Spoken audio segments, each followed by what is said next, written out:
name's Rich Hayden. I own Virtual Reality Racing Club. We're here at Goodwood Festival of Speed. I'm here with Purple Sector Performance, which is a race driver training, all levels, club championship, all the way up to Le Mans level. What we do is we help them out with race simulation and driver coaching, and we do that using our SimRace Pro simulators, which you see behind me. They're really high-level simulation. We use virtual reality to make sure that the immersion for the driver is as best as it could be, and giving them the accuracy to be able to follow the right lines and be as accurate with their driving style as they can be. One of the things we use with that is the HTC Vive Pro headset with a real high resolution. It's fantastic for driver training. It's the only way to drive a racing simulator.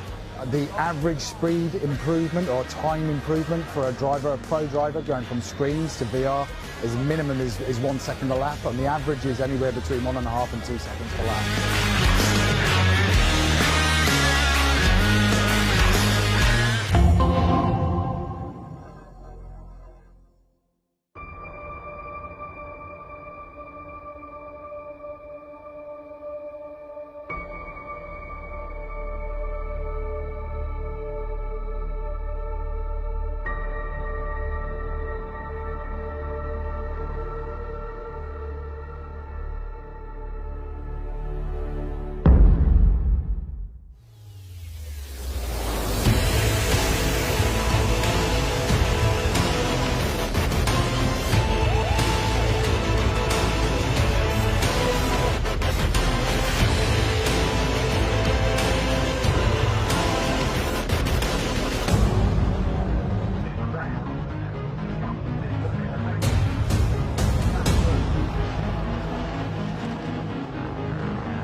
there. Gordon goes into the back of Harrison, doesn't get destroyed, and he throws the car in. Harrison wins, Palmer second, Gordon third. Got a car on the grass, several cars off. Vistantilon's getting tagged and he's out of the race, and off on the grass. Harrison takes the win. It's going to be Gordon's championship by my mathematics.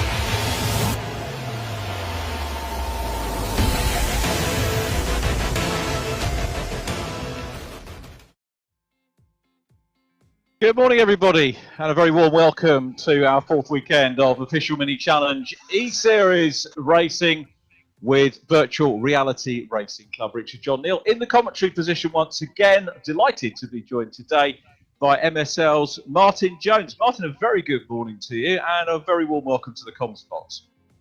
Yeah, thank you very much, and a good morning to you. It's a lovely sunny morning here, so I'm only 20 minutes away from Silverstone, so I guess it would have been a sunny, windy day, but there you go. Yeah, oh, that's good to know. And you're going to be joining us for a little bit of comment, and we'll be picking your brains as well about MSL, one of our very valued series partners here for the entire season, of course. MSL involved with us and supporting us. Just to let you know, we're going to be hearing from Andy Ringland, clerk of the course, a little bit later on in the programme today. Race director, as ever, is Rich Hayden. Mike looking after the technical side of things here as well.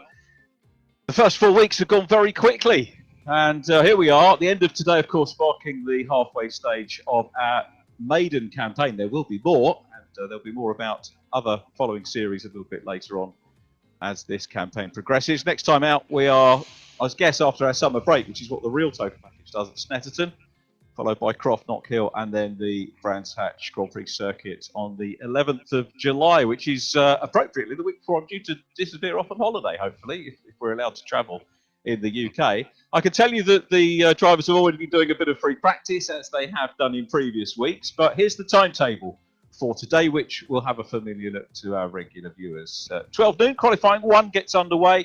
And then race 1 at 12:30. That grid, of course, will be decided on fastest off the front from Q1. And then we take the race results from that first race and reverse the top 10 to give us the grid for race 2. Both of our races over 20 minutes. We then take a little bit of a break. There'll still be some bits and pieces for you to watch on screen, including an interview that we recorded earlier on in the week. And then 1:45 on to effectively what is a repeat of the first half of the schedule, where we go into qualifying 2, another set of races, another double header. It's a double header format, of course. And 2:15, race 3 of the day, again over 20 minutes, and the reverse grid, or partially reverse grid for race 4. And that will conclude our 4th meeting of this season. Now, just a reminder, last time out, we were on the other half of the Silverstone configuration, Silverstone National Circuit. Jack MacIntrye breaking the stranglehold of Dave the Machine Marshall in qualifying, grabbing both Q1s, which was a super performance. But Dave Marshall got one back on him in race 1, taking the win from the Silent Assassin. And Alex Toth-Jones in 3rd, grabbing his 2nd podium of the season. Race 2 was won by Josh Hislop, who's becoming something of a reverse grid or a top 10 reverse grid expert, taking that win from Ryan Elliott. And then Tobin Lee in 3rd position. So that's the way the first half of our last meeting panned out. Dave Marshall, of course, extending his championship lead, 549 points now. Jack MacIntrye is in 2nd in the VRRC car. Josh Hislop is the top real-world racer at the moment. He's in 3rd place. Tobin Lee in 4th. Ryan Elliott 5th from Matt Richards. Max Coates 7th. He's the 2nd real-world racing driver in the point standing. So 2nd in class, as it were, at the moment. Followed by Josh Martin, Alex Toth-Jones and Jordan Brennan. 9th and 10th in the table there. Alex and Jordan, we're going to be hearing a lot more of today because, again, we're having featured drivers over the course of the 4 races. And what that means is that we'll get an opportunity to talk about those 4 drivers in a little bit more detail, follow what they're doing in quali and in the race, and we'll also try and have a little chat with them as well over the course of the day. But that's a little bit of a flavour as to what's going on. I had a quick look. They're still actually out there, I think, doing a bit of free practice at the moment. Just checking my timing screen. You won't be surprised to know that it's Dave Marshall and Jack MacIntrye who are at the top of the screen, although Alex Toth-Jones You can see on our real world entry list there is the top real world driver in terms of free practice this morning. So Alex will be hoping to follow that through. And we've got an interview with him in the lunch break, which we'll show you, just talking about his aspirations for this championship and indeed discussing the current situation with driver lockdown and so on and so forth. So a wealth of talent in the real world racer side of things, but also we've got some of the very best sim racers just running through the remainder of the real world races list, including mini ace Kim Economy, Will Fairclough, who was really on a roll last week as well, had a little bit of coaching running up to last week's event and was without a doubt the driver whose results improved most over last weekend's outing on Silverstone National. Isaac Smith did well, he's getting up towards the podium as well, so it's good to see him doing well. But of course the drivers that they are all very much chasing and aspiring to match in terms of pace and sim excellent, the sim lads as we've been calling them, headed by Dave Marshall. He is the championship leader. James Merrills, he's going to be giving us a lap of this circuit on his sim in a few moments. Jack MacIntyre and Tobin Lee. Tom Williams is running well now. Simon Reed. Jordan Brennan is one of our featured drivers today, so we're talking to him. Matt Richards, Ryan Elliott, Kenny Press, Tom O'Farrell and Scott Thorne. And what this, of course, shows you is that we've got the very best sim drivers up against some top quality drivers from real world racing. It really is a good mix, and it's fascinating to see how the races play off against each other. So next up is that hot lap that I was telling you about, which is going to come from James Merrills. And we'll let you listen to James guiding us around this Silverstone International Circuit with some real iconic parts of the track, including the legendary, of course, Hangar Straight. Absolute joy to come here, and we were looking forward to coming here in the real Toka package this year, of course, as well. I'm James Merrills, driving a number 88 Merrills Motorsports car, and this is a lap of Silverstone International. So to start off with, you want to carry as much speed as you can out of club, which is the last corner, so that you'll get a good start to the lap. Turn 1, Abbey, use the green concrete on the left and flick it in nice and early, down to 5th, and take a big chunk of curb on the inside. Leave it in 5th and try not to run too wide for Palm Curve, so you'll have a good entry into Village. Braking at the curb on the left, down to 3rd, try not to bog down or run too wide here, and then stay flat out through the loop, bring the car over to the left hand side nice and early. Braking at the tarmac on the left, use a little bit more curb than I do here, and then use lots of track on the exit. You definitely want to get that one right so you can carry the speed down Hangar Straight, leading us into one of the best overtaking opportunities on the entire lap. If you lose time back there, you will suffer all the way down Hangar Straight. So now coming into Stowe, you'll want to start trail braking just before the curb on the left, then down into 4th. Use lots of curb on the inside because the track does come out to meet you on the exit. Early on the throttle and just straight line it through Vale down towards the chicane. Braking at the curb on the right, down into 2nd gear, little bit of gas mid-corner, and then take a big slice of curb on the right-hander. Short shift up to 3rd and try and keep the wheel nice and straight as you go through club. Avoid any of this green concrete on the left because it really spoils the lap. Carry the speed to finish and across the line. That's a lap of Silverstone International. I'm James Merrills, driver of the number 88 Merrills Motorsports car. Thanks for watching.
Looking forward to qualifying here for our fourth weekend of the season. And the drivers, of course, are fighting it out for a prize pool, which incredibly is worth in excess of £20,000. It is split between the classes. Here's a look at the sort of things that we're getting. We've got the Virtual Reality Racing Club sim setup, which will go to the top real-world driver. Remember, the real-world drivers will get effectively sim equipment.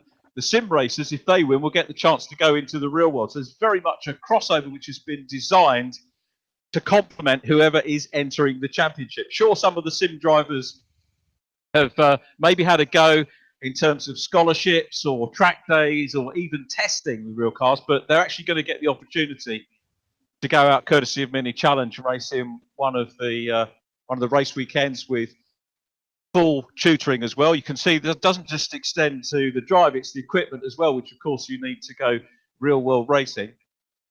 And great to have MSL Motorsport Consultancy on board as well. Martin, thank you to you and your team for your support. And of course, you're involved with one of the drivers that we're going to find out a little bit more about today, Alex Toth-Jones, who looked very good in free practice this morning. How did you guys tie up with Alex in the first place? He was very, very good. He approached Brendan a couple of years ago and said, "Look, I'm pretty good at this. I need some sponsorship, though." And then they sort of hit it off, and it was a chance meeting. Alex was very proactive, and he is to this day. He's a joy to deal with media-wise, and he's bloody quick as well, which is it's a bonus. So, yeah, come on, Alex.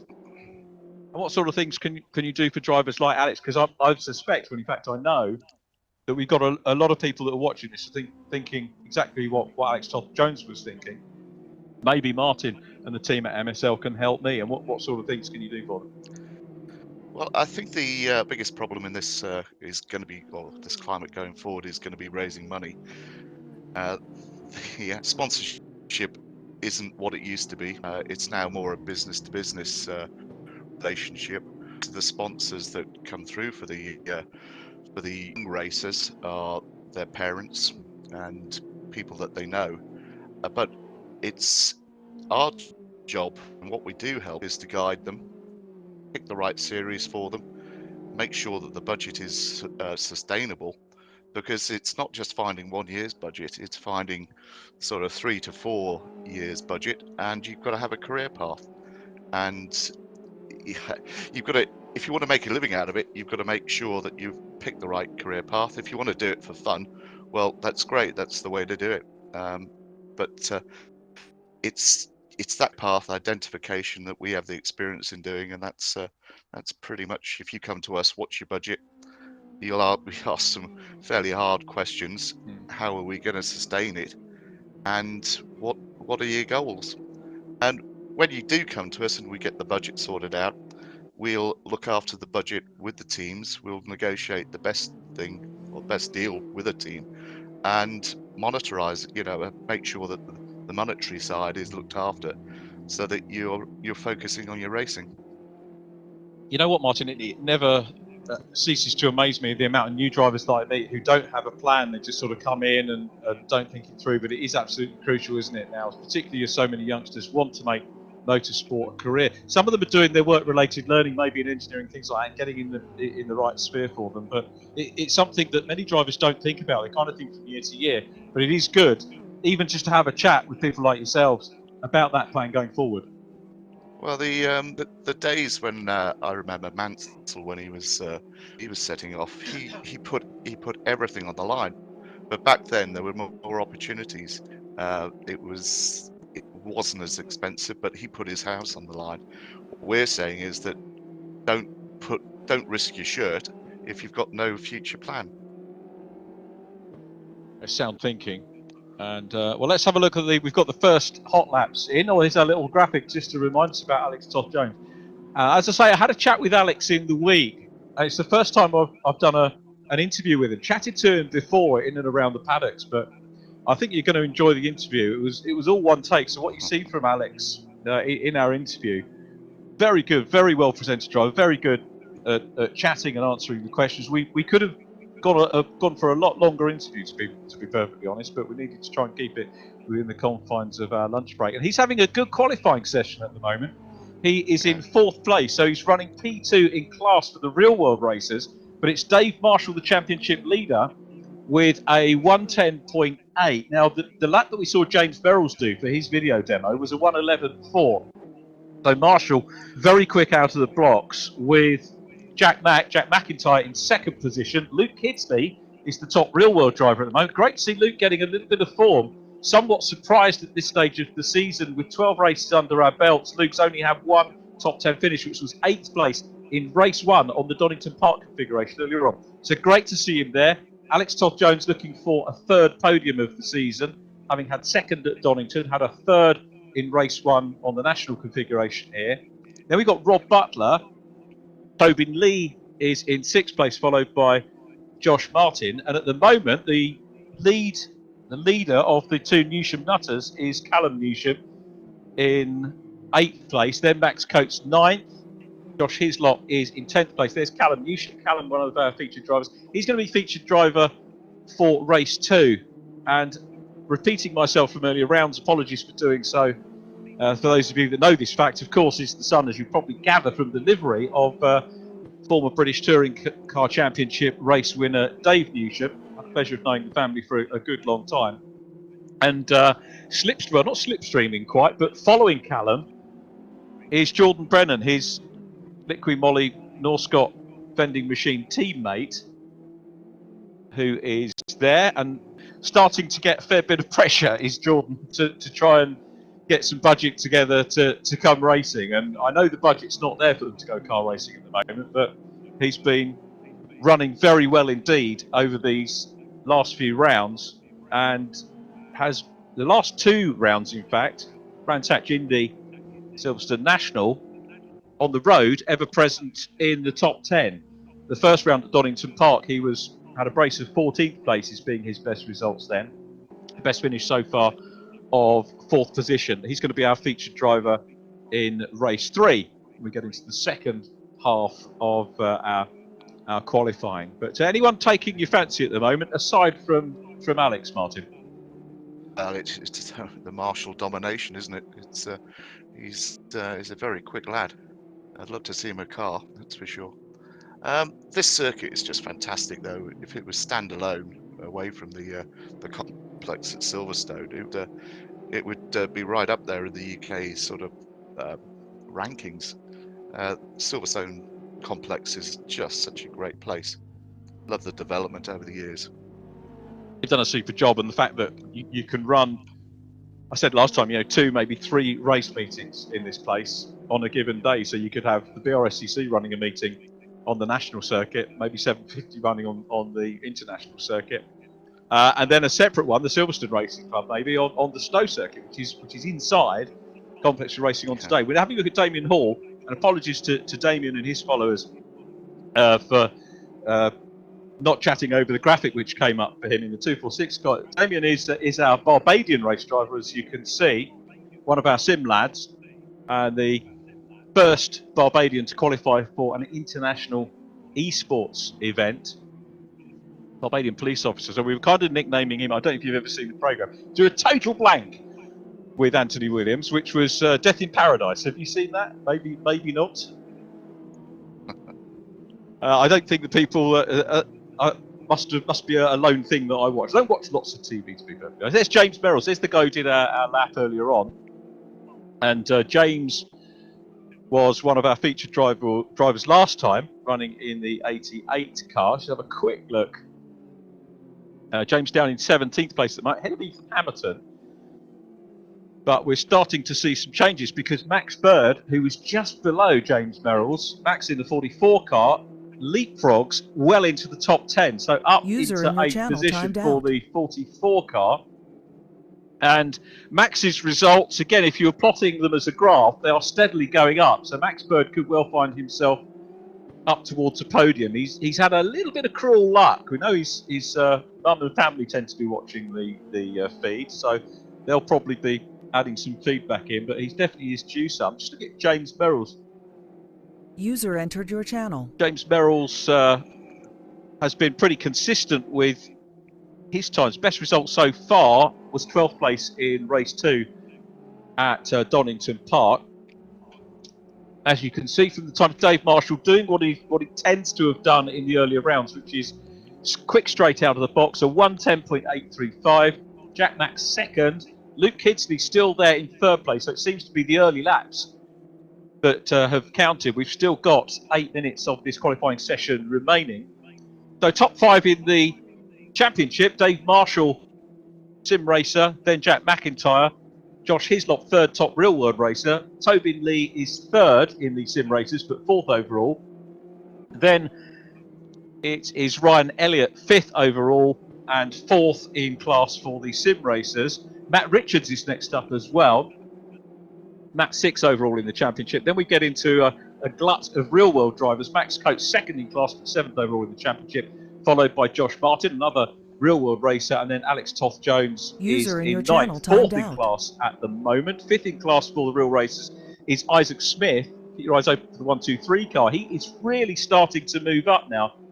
Had User entered your 3 channel. top 10 finishes last time out. Compare that with 2 in the first round and none in round 2. So he's really settled in nicely. And there is Josh in the NHS livery car. Of course, as a reminder, we are in this competition, as well as offering a superb prize fund, we are also raising money for the NHS. A lot of us giving out all of our time for this to raise money for the NHS, and it's a privilege, honour to be doing that. So there is Josh Hislop with his NHS logo on the side, and here is Mr. Coates, who is working so hard. I've got to say that the effort that Max has put in, this is going to make him blush, Martin, when he hears it back. But his work has been not equal to, but exceeded what most championship coordinators and media people do. I've been mightily impressed with what Max has done over the weeks, just keeping us up to speed, making sure we're all engaged, energised, and his communications have been super.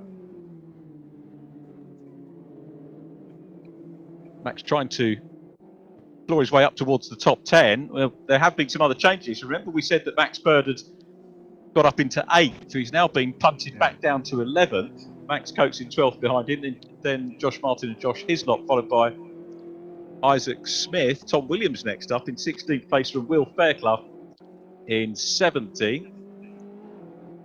So Will having a decent run inside the top 20 as well. By far and away his best round last time. Last 2 races, 18th and 5th for him. As we look at James MacIntyre in the 47 car, real world driver, again had his best round last time out. So if you were to go through and mark out which drivers had best results at each meeting, rather strangely, the third meeting, last weekend's one, has the most of those. So it means that most of the drivers were getting on and progressing and having best rounds, which it doesn't tend to happen in the real world, but it is happening here in this simulated racing. So I guess while we're talking about that, I'm going to ask Martin, what was it that got you involved, and why come sim racing? We just missed the actual real world racing, and this is it's a sign of the times, and the graphics are outstanding, and we just thought, well, let's put something back in a time when it is difficult, and our presence is there. Loving the graphics here. I'm having a few problems with my connection, but I think the rest of the village must have woken up, and our broadband isn't that fantastic. So yeah, bear with me. Yeah, Max Coates, you were talking about. Yeah, he's a great guy. We've had a couple of meetings, a couple of chats with him, and it was pretty much his enthusiasm that drew us to the series. Yeah, all good. Anthony, yourself? Yeah, very, very impressed with the setup. Just a shout out to Anthony, if you're watching. I hope you're having a little bit of a well-deserved break from the commentary box. I know that Anthony's had a busy week finalising. Well, not finalising, but pumping out the information on the revised dates for the Cooper Pro Championship and, of course, the JCW. So we now know. I won't go through those now, but all those dates are available on the internet, and of course we're just waiting now to see whether, when we come to August, whether we're going to be racing behind closed doors or not. As Max Bird makes up a little bit of track. Look at as you say, Martin, absolutely spot on. The graphics of the track, but also the car liveries, which are designed by the drivers, are absolutely superb. Yeah, it's a joy to watch. As I remember the simulators back in the day when it was a tubular frame, a seat, a steering wheel with weights on it, which simulated the where the wheels would be, and the driver would memorize a lap, shut his eyes, and move the wheel accordingly just to tone his body to it. So this is just a revelation. It's absolutely superb, isn't it? As we look at Craig Timmins, and Craig, quite a character, one of our featured drivers earlier on in the season, and he's the guy that races. A lot of guys have professional rigs, which are obviously the RRC can set up, but Craig running with Logitech gear, and I make no apology for saying this again, but he's just got an office chair with some wedges underneath it and a thick pile carpet which keeps the chair in place. So I don't know if he's upgraded that, but certainly when we spoke to him a couple of weeks ago. But that just shows you this is how accessible this can be as well. Sure, a lot of drivers will spend a lot of money on rigs, and you do that in any hobby anyway. You'll get involved. You start playing guitar, eventually you're going to work your way up to, you know, a Fender guitar or a Gibson Les Paul or whatever. And it's the same with sim racing, but the point is that you can come in and you don't need all of the state-of-the-art equipment to join in with something like this, and there are all levels that you can have fun with to join in the racing, which is absolutely superb. Craig Timmins, what a character. Doing a good job. Let's have a quick look, see if we can spot him down on the timing, see where he is. My timing's not scrolling down. He's actually 22nd at the moment. So just off the top 20, which you can see on the left-hand side of screen. Has a little moment off there, trying to reinvent the Silverstone rallycross track. As we go on board with Theo Bridgeman, driver from the BRSCC Fiesta Championship of days gone by. Again, another one of our featured drivers a couple of weeks ago when we were on Brands Hatch Indy, the PW Motorsport car. 22-year-old from Gerrards Cross, doing a degree in engineering at Coventry University. Coventry, of course, celebrating their football team. That's going to be a truth question. I'm not sure if you're into football or not, Martin, but we were talking about it in the week. Coventry having won Division 1. The trivia quiz question would be which team got promoted without playing a single home game, because they played all their games in Birmingham. It's Birmingham, yeah. That's a shame, because I go up to Wasps, and right. to see the Rico Stadium sort of not with Coventry there, it's a bit weird. Well, they seem to have done well. It is a shame though, but maybe they should rename themselves Birmingham City Reserves or something. Oh, they'd love that. Yeah. So that little aside coming because Theo Bridgeman Williams in the 22 car is doing a degree in engineering at Cov University. Yeah, I think that that's something else that people that are looking to get into motorsport should have a look at. There's some fantastic motorsport degrees out there. We're going into a difficult time with Formula One being the pinnacle, the cost caps coming in. There will be more people than are maybe needed in the sport. I do fear for that side of it, for people coming forward. But then it's other series. We've been there before. You look at Mercedes just down the road from Silverstone, 1,200 people there. You bring the cost cap budget of 175 million in there, you're going to lose a lot of people. Absolutely right. It's a new economy happening, isn't there? There's going to be a lot of changes. Yeah, and I don't see new teams running in. There's certainly room for another 2 teams from memory to take the grids to 24, but I don't see. It's interesting times. Yeah, I very much agree. Blocks run down, still Dave Marshall quickest. We've got a few surprises, pleasant surprises I have to say, on the screen as we look at Simon Reed in the 33 car. Best result so far of 20th for Simon, running 24th at the moment. Simon, the 33-year-old from Oxford, works at the Mini Factory in Oxford, has done 2 seasons of the MSVR Track Day Championship, and was again one of our featured drivers a little bit earlier on. But Quali is complete, and pole position has gone back to the championship leader, Dave Marshall. So was last weekend a blip? Marshall quickest, with his arch rival Jack MacIntyre in second place. The top real-world driver is Luke Kidsley. Well done, Luke. Great drive in qualifying from him. Alex Toth-Jones is second in the real-world rankings. Then it is Ryan Elliott, Josh Martin. Jordan Brennan will be on row 4, and a mega qualifying from Damien Hall, the Barbadian. How appropriate is that, given we're going to be chatting to him a little bit later on? And he lines up behind Jordan Brennan, or alongside Jordan Brennan. And then it is Rob Butler and Tobin Lee on the 5th row of the grid. So that completes our top 10. Now, we said that the likes of Jordan Brennan and Callum Newsham normally tied together, and this time we've got three cars between them. But so fairly equal on performance, and it's going to be interesting to see how they all get away off the grid. Yeah, I was watching the minis last year, and it was absolutely brilliant how close they were. We had the Aston Martin GT4 with Alex, and that was a great season. GT3s and GT4s shouldn't really mix, but it all adds to the spectacle. But the minis, great racing. It is superb racing and a superb performance from our poleman Dave Marshall. Well done, Dave. Back to form. Not that you were off form last time, but you were picked to those pole positions on the national circuit. Extra practice this week? A bit of extra practice, but if I'm truly honest, I just never really go well at national. It's a track that just doesn't really suit my driving style. So come more to a technical track, and yeah, managed to get the extra 10th. That's good, and obviously you're just hoping to get away. But what we know from last weekend, of course, is that Jack Mack gave you two heck of a races, didn't he? Really, last weekend.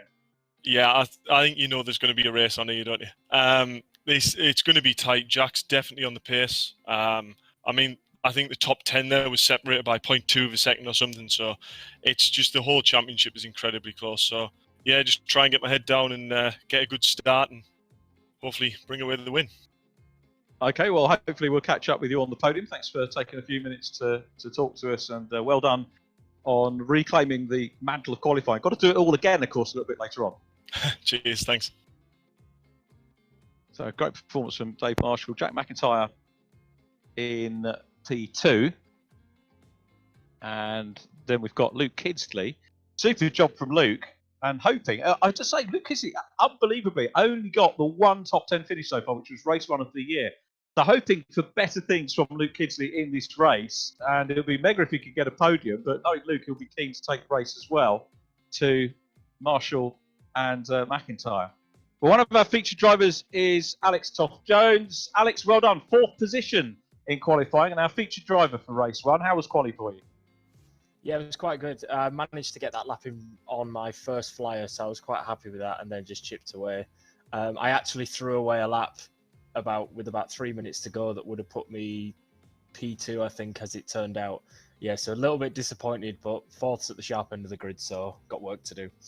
At least you know the potential is there in terms of the second fastest or potentially second fastest lap time. So you know you can take the race to the likes of Luke Kidsley, who'll be starting alongside you, and then the two sim lads, Dave Marshall and Jack MacIntyre up front, because the race is separate, isn't it, from qualifying? It's a different mentality. Yeah, there's a lot more tyre saving to be going on, especially, again, the front left tech's a big hit round here. Yeah, I don't know if I can replicate it again in the race because it's a completely different beast. Just hoping to stay around where I am, collect some points, and then just keep the results consistent.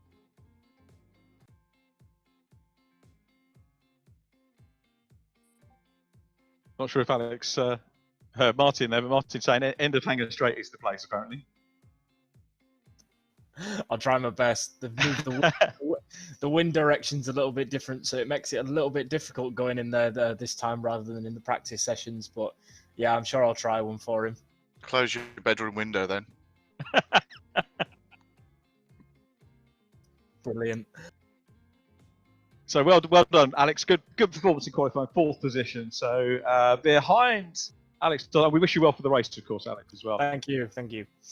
Ryan Elliott. There's a lot of our featured drivers up near the sharp end in this one. Ryan Elliott, of course, we interviewed last weekend, and he is in 5th place, looking to try and add to the win that he took last time. And you would say, really, from 5th on the grid, that he could make it 2 on the bounce, potentially. Really a driver who's, once he got off onto the podium, was climbing further and further. And we made the comment last time that although it was a reverse grid race that he won, confidence-wise, you take that and you take that confidence into the fastest off the front races. And that's exactly what Ryan has done this weekend, qualifying in 5th position.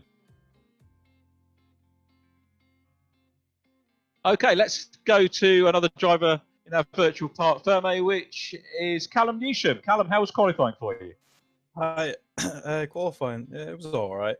Still struggling to match these top guys, but I'll see how the race goes, I suppose. And with lockdown, it was your 21st birthday, wasn't it, last week? And I was trying to work out from social media whether you're still at home. I don't think you are at the moment. Are you separate from Mum and Dad? I've moved down to Southampton now with my girlfriend, so I'm living with them. Is Dad tuning in and watching this, giving you any advice on that? Yeah, he is. So it would be nice to see Dave actually out and have a go. Who's better on the Sims? Is it you or Dave? Right now, I think it's him, but really, I've not raced him on the minis yet, so I'm not sure. But I think he's got the edge on me right now. Okay, there's only a couple of places between you and your teammate. I know we're going to be chatting to your teammate as well. Do you two swap notes quite a bit, or practice, or sort of train together on the Sims? Yeah, we do a lot of training together. Yeah, but he always seems to top me that little bit every now and then. And what's your experience? Obviously, you're a real world JCW mini racer over the last couple of seasons, and how have you found it? Yeah, it's been good. I struggled the first year, but my second year it was pretty decent, finishing 8th in the championship at the end of the year. So it was a pretty consistent year. But yeah, hoping to do a little bit better this year when it starts. It is all about building experience, isn't it? Yeah, exactly. Okay, well, thanks for chatting to us. We're going to follow you through the race. Good luck for the race, mate, and we'll speak to you a little bit later on.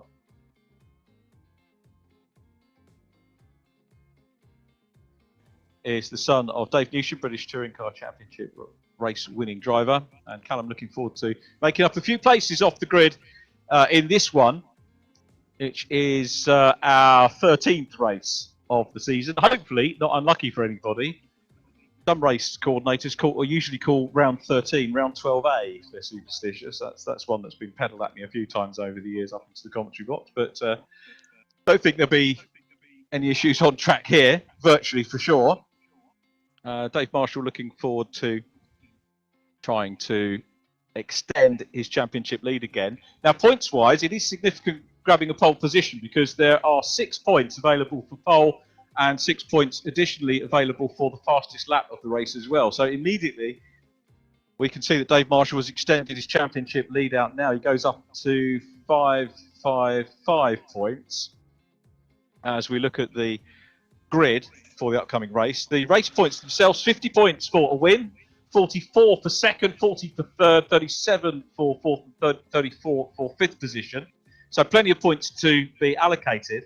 And just a reminder that when we had the first event of the year, Donington Park, Dave Marshall had 2 wins and 2 11th places, but with fastest laps and poles, had a decent lead coming out of that weekend. So as we look forward to the first race of 20 minutes, the grid you can see there, down to 26th position. And the drivers are in fact underway. So as we look at Kenny Press, driver we were hoping to talk to last time out, trying to challenge Ryan Dignan. Kenny in the number 5 car, just being passed there by Josh Hislop. Going through as well is Tom O'Farrell, and a spin for Kenny Press. He pressed a little bit too hard as the leaders come down the hanger straight for the first time. So coming towards Stowe Corner, and it is the 2 battlers that we had on the national configuration here at Silverstone. We've got Alex Toth-Jones in 4th place in the white car, and just in front of him is Luke Kidsley, and Kidsley taking a slightly different line there as they come uphill and having a look for 2nd position. This will take the pressure potentially off Dave Marshall as they go into the chicane, but Jack MacIntyre still there, all relatively close. You just saw the number 2 car, Brian Elliott, going through, but another good opening lap and a great start from Dave Marshall. Martin Jones, this guy is so fast and so consistent. He just nailed it, didn't he? Absolutely nailed it. Yeah, very, very good. And he'll try to eke that lead out. This is what we've seen him do at the other rounds. So if he can break the toe, and he'll be hoping that there'll be a big squabble for 2nd place, and we've seen that pattern playing out. The downside for him, though, is if he starts to get away, is you won't have too much focus on him over the course of the race coverage. But coming on to Hanger Straight again for the 2nd time, you can see it is a big 3-way fight for 2nd position. MacIntyre there at the moment is the middle car, and Alex Toth-Jones having a look as well. Luke Kidsley on the outside line, and then it's Josh Martin. Great to see Josh up with the top 5 runners as well. Luke Kidsley goes back into 4th place because Alex Toth-Jones comes through into 3rd. So Toth-Jones now challenging Jack MacIntyre, but Marshall starting to build a bit of a lead. Yeah, I did say Hanger Straight at the end of. Good call. Yeah, I like Dave Marshall's breaking point on Hanger Straight and going into Stowe. There's Armco there on the left-hand side, and you count about three red squares, and then you hit the brakes and turn in. Very, very good. The guy knows he's done a lot of homework. Yeah. I think lockdown's been fantastic for him in his bedroom. Yeah, fastest flying lap as well, unsurprisingly, 1:11.234. Yeah, he's gone unless the tyres go. And looking to extend the championship lead in this one. As you say, the big prize that's been put up is the fact that we'll get to see him in a race car for real at some point. That's Ethan Hammerton having a little bit of a moment. Hammerton is down in 15th, loses a place to Damien Hall, who's in 14th. Damien lost a little bit of ground off the start, but nonetheless still running relatively strongly at the moment as the cars come towards us. Max Bird is in the mix as well, 13th. Yeah, I haven't heard much about Max. He's a nice lad. Yeah, he's a great little peddler, great lad as well. Good family support, and has been out of luck a little bit in this championship. He was qualified P2 in one of the earlier rounds, and then we had some technical problems, had to run qualifying again, and then found himself a little bit further back. The yellow and white car you saw involved there was Tom Williams, Welshman, getting stuck in with Ethan Hammerton. Ethan, a Clio Cup winner, of course, at Thruxton in the real world. So certainly no slouch in terms of racing. And one of the things I really admire about this championship is that we are seeing the real world drivers effectively putting their reputations on the line, because the sim lads will have undoubtedly had more experience in these environments. So it really is a case of these guys saying, well, okay, we'll see what we can do. Nice shot here from Josh Martin in the 89 machine, another real world racer. Best result so far, brace of 4th places, and wasn't too happy last time out. Had a best finish last weekend of a 9th place, but other than that, pretty much regularly up in the top 10 as Dave Marshall continues to build the lead. Yeah, I'll go back on a little point you made there. I asked Alex what were the main difference between the sim and the real life racing. He said, well, I don't get to feel the circuit through my bottom, and that was basically the only difference.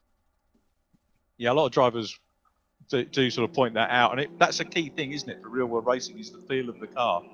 Yeah, particularly braking. You know what it's doing, the turn in and all that sort of thing. It's quite an art. Luke Kidsley's dropped back to 8th position there in the number 8 car. Ahead of him is Tobin Lee, race winner from earlier on in the season. Tobin run the reverse grid race 2 at Donington Park. Not been far away from the top step of the podium since then. Grabbed 1 podium last time out, and running wide there. But Dave Marshall now is, I think, maybe being checked in a little bit by Jack Mack, the silent assassin, trying to come through. Alex Toth-Jones still there in 3rd. Josh Martin in 4th. A little bit of a gap back then to Ryan Elliott, and then another gap back to Tobin Lee. There was a big off in the background. So glad that's not real. Hope not. Jordan Brennan there in the 98 car getting stuck in. Callum Newsham He's trying to come up as well as we watch Luke Kidsley. Luke, former Formula Jedi champion, race Mini 7, Cations, Clio, kart, Silver, you name it. He's vast experience and could still be on for a decent result here. At the moment, matching his best result, as we said in qualifying, from 8th place, but under some significant pressure at the moment from Jordan Brennan. Jordan in the Liqui Moly back car, trying to get on terms with him. Max Coates in behind as well. Max up into the top 10 now, so Coates has broken into the top 10, and in fact now up into 9th place as we look back from Will Fairclough in the 30 car. Again, Will had a little bit of coaching. Another off there, I think, was Tom Williams in yellow and white, which looked nasty. Oh, that wouldn't have been good. So when they swap paint, or do they swap pixels in this? I think they do. I mean, you'll see the Catherine wheel marks on the side of some of the cars, and I just noticed that. That's impressive. Yeah, it's so good that gets generated.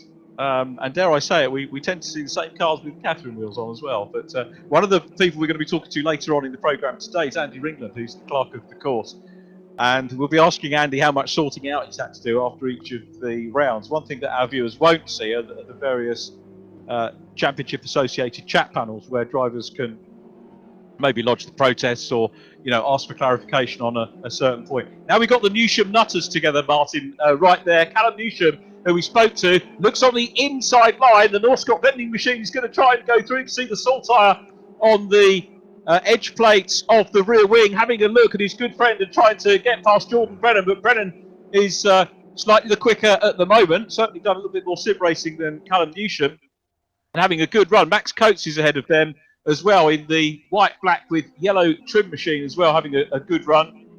So once again, some good racing going on here as we count slowly down towards the halfway point of our first race of the weekend. Newsham comes offline, has a look down the inside line, but Brennan, I think, has got the run as they go into Stowe Corner. Yeah, he had the line. Yep. Good bit of racing. Callum Newsham does look fired up. He didn't sound too fired up in the interview. I think he was maybe just collecting his thoughts up about what he needed to do in the race. Yeah, if he can get a good tow out of club, then that's key. If he could do that, it's still Dave Marshall out front by 5 tenths, very nearly 6 tenths of a second over Jack MacIntyre. Alex Toth-Jones is second down in 3rd place. So we're going to see a 3rd podium for Alex here, mirroring what he did last weekend. There's a gap back of another 8 tenths to Josh Martin, who's having a good run. So Josh Martin in 4th place at the moment, the 89 car, and again mirroring his best result of the season so far. Ryan Elliott in the mix as well there. He's in 7th place, you saw going through in the number 2 car. And Luke Kidsley down behind him. Kidsley still in 8th place. Max Coates trying to close in on him as we ride on board with Ryan Elliott, looking to climb further up the order. If he does, of course, he's chasing Rob Butler incidentally. I haven't spoken too much about Rob, but Rob running in 6th place in the 74 car and has had 1 podium so far this season, which was at Brands Hatch. So a very capable driver, the 28-year-old from Cheshire, former Irish karting champion, raced in Irish touring cars as well, driver coach to several other drivers, including Reece Barr, the TCR Europe Championship, and Ryan Dignan, who's also racing here. Alex Toth-Jones still there in 3rd. It's fair to say, I think, 1st, 2nd, 3rd and 4th have all got their own track space and not really too much in terms of battles going on between those.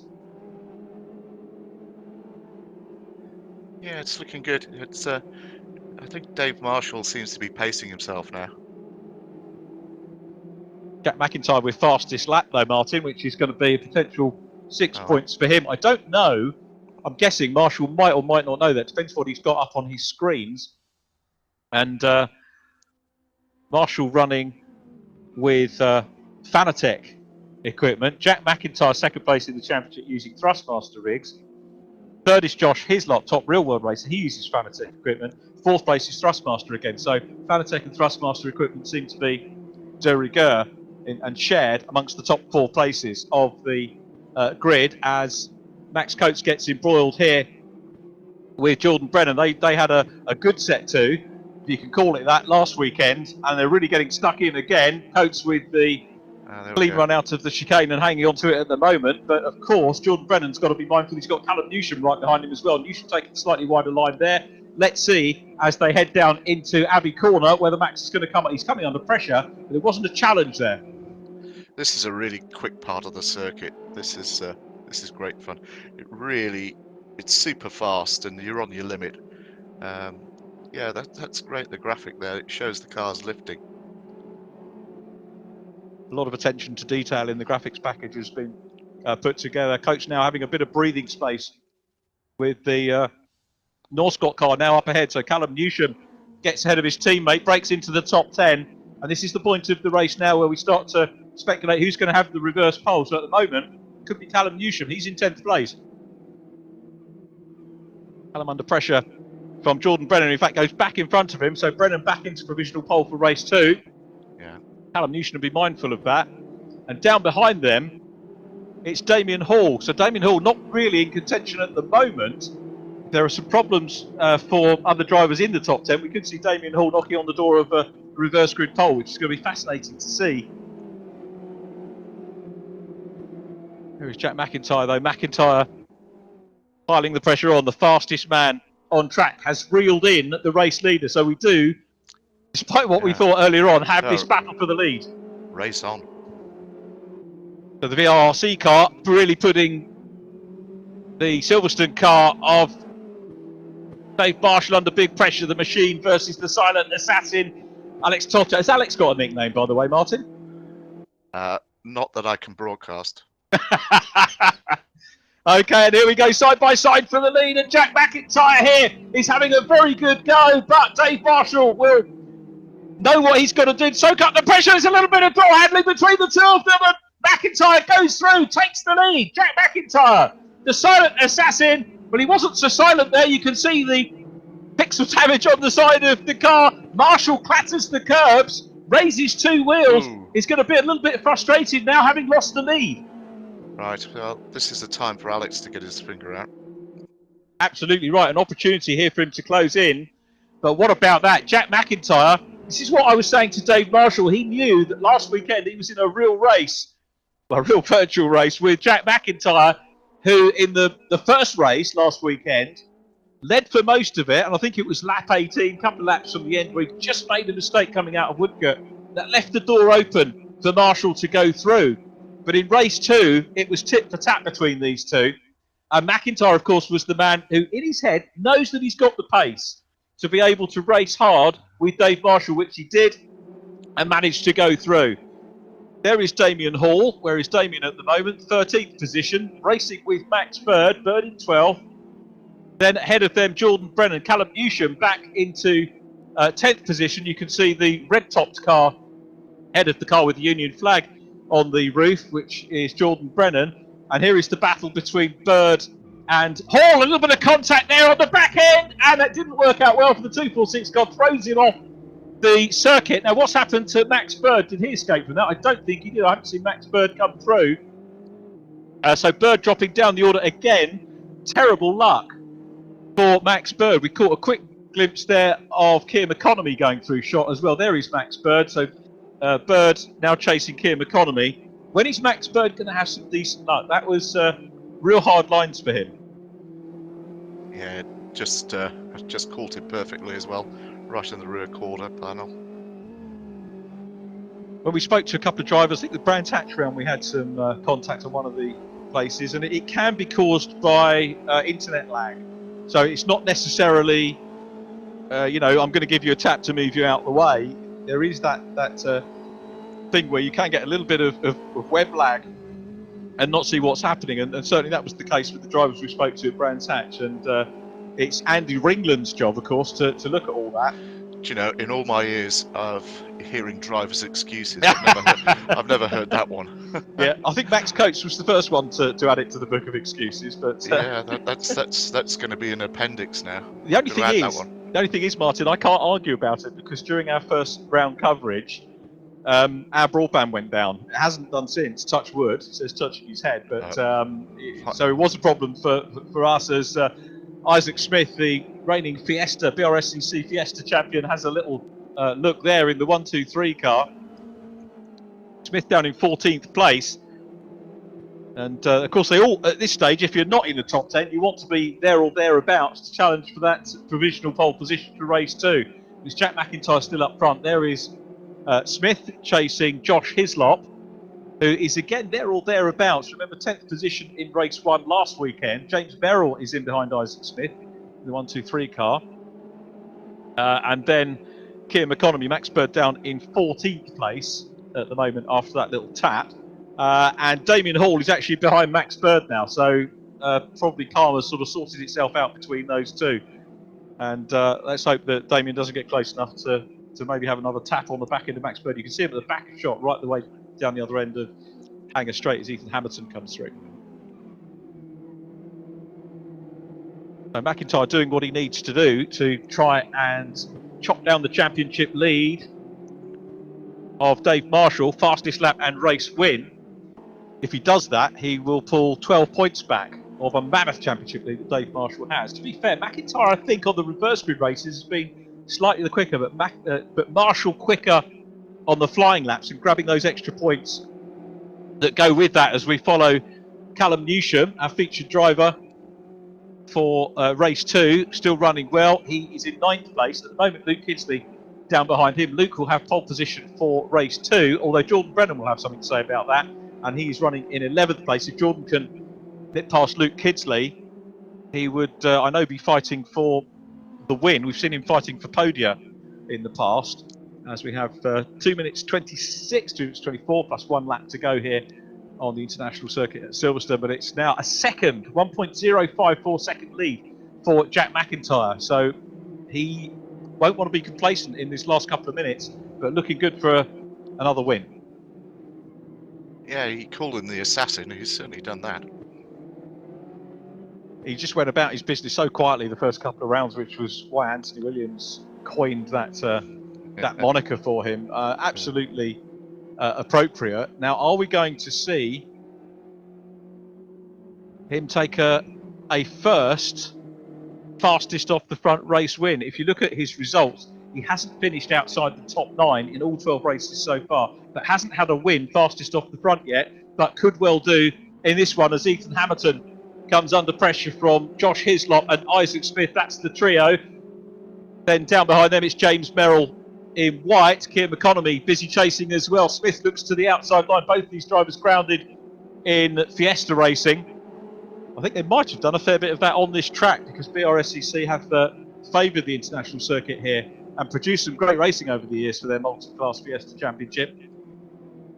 And you can see a little bit of drift of Jordan Brennan in 11th place, who's still busy challenging Luke Kidsley. They're just about to enter Stowe Corner. The lime green car of Kieran McConomy up ahead of Max Bird, who's recovering well after his moment earlier on. The gap between first and second has come down to 8/10 now between MacIntyre and Marshall, so we may well see a race to the flag yet, and it might be that MacIntyre will have the pressure put on him as Isaac Smith goes side by side with Hislop. He's got the inside line there, but Hislop had much better run out of the chicane. James Merrill's closing up as well. Good fight between these guys, really good racing going on.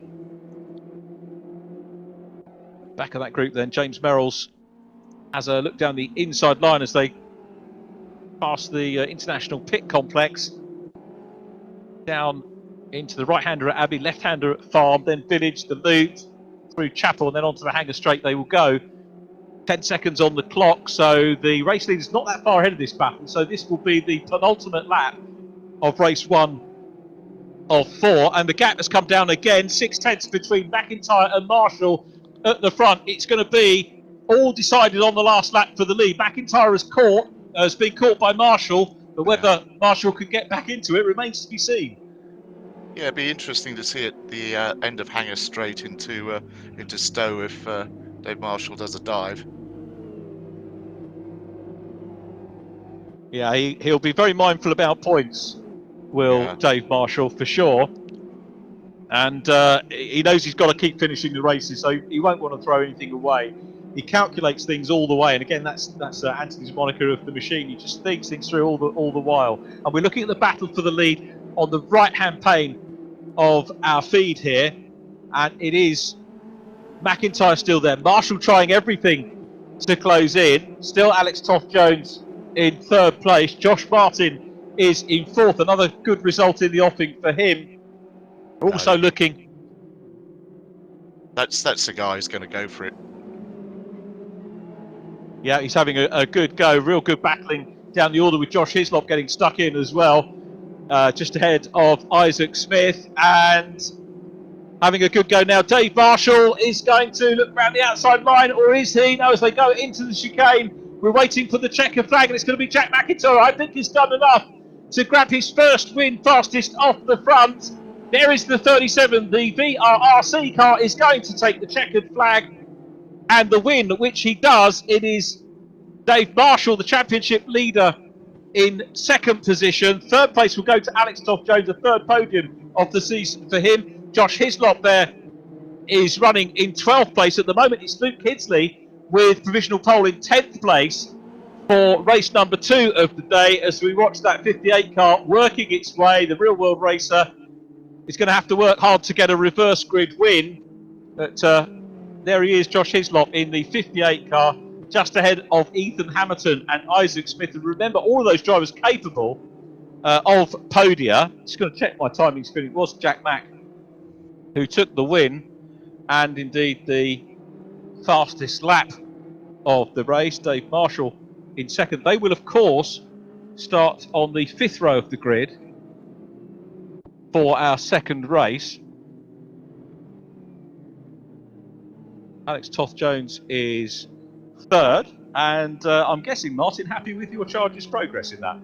Yeah, he's the top of the pile for the real world racing, so that'll do for me. But those sim guys are quick. That's impressive. Yeah, they did a superb job. Just going down, just make a quick note of the top 10 before they disappear. As you see, we have a virtual Parc Fermé, which is on track, and it gives us a chance to have a chat with our top drivers in that one. So let's whiz down there and say many congratulations and good morning, or good afternoon now, of course, to our race winner, Jack MacIntrye. Well done. Thank you. God, that was tough. First few laps, made a couple of mistakes and was down to third at one point, and saw Dave going off in the distance and thought that was it, but somehow managed to claw it back and yeah, chucked it around the outside and then managed to hold on. He came right back at me on the last lap, so that was stressful, but yeah, managed to hold on, really pleased. And you got the fastest lap as well, so you pulled 12 points back on your arch rival in the championship. Yeah, I think that was probably down to the toe behind him. But yeah, really chuffed. Worked a little bit on race pace this week, so that seems to have come out nicely. What was it that helped him to close in? Were you sort of, aware, and does it go through your mind that he is chasing you? Does that play to his hands as a chaser? Definitely, I think it's way easier to follow someone than to lead. You can kind of copy their lines and drive off how they're driving and take little advantages here and there. So it was, yeah, really tough. And then it gets down, you see the white flag come out, and it's pressure's on, and especially with someone like Dave behind you, it's really tough to just stay on your lines and hit your marks. But just about managed it. Well, there we are. Congratulations, Jack. Thanks for talking to us, and a win for the Virtual Reality Racing Club. 37 car, Jack MacIntrye will see you for race 2. Cheers, mate. Thank you. So well done to Jack. Let's have a word with the man who took pole position, was picked to fastest lap and picked to the win, Dave Marshall. Another great race, Dave. Yeah, it's opposite of national, isn't it, really? Yeah, fair play to Jack. I got the break and thought, this is my chance. Just look after the tyres a bit and try and just keep that gap. And fair play. He just put the hammer down and pulled some great laps back and got back in the draft, and then unfortunately aided him to get in the toe and get his fastest lap, which is a bit annoying. But it happens, and it was nice to see that, when the tyres were on the edge, I managed to find a bit of pace at the end and reel them back in. So looking forward to next race. There was a little bit of door handling between you at one point as well. And how much of that do you feel? Well, I've got a direct drive wheel, so I feel absolutely everything. Yeah, it's just one of them things. It can happen, and me and Jack, we're both respectful racers, so any nudges that do happen, it's not trying to push each other off the track or anything like that. It's just, one of them things. So. Well, there we are. Congratulations, Jack. Thanks for talking to us, and a win for the Virtual Reality Racing Club. 37 car, Jack MacIntrye will see you for race 2. Cheers, mate. Thank you. So well done to Jack. Let's have a word with the man who took pole position, was picked to fastest lap and picked to the win, Dave Marshall. Another great race, Dave. you got to do it all again, but the reverse grid, so you got traffic to deal with as well next time.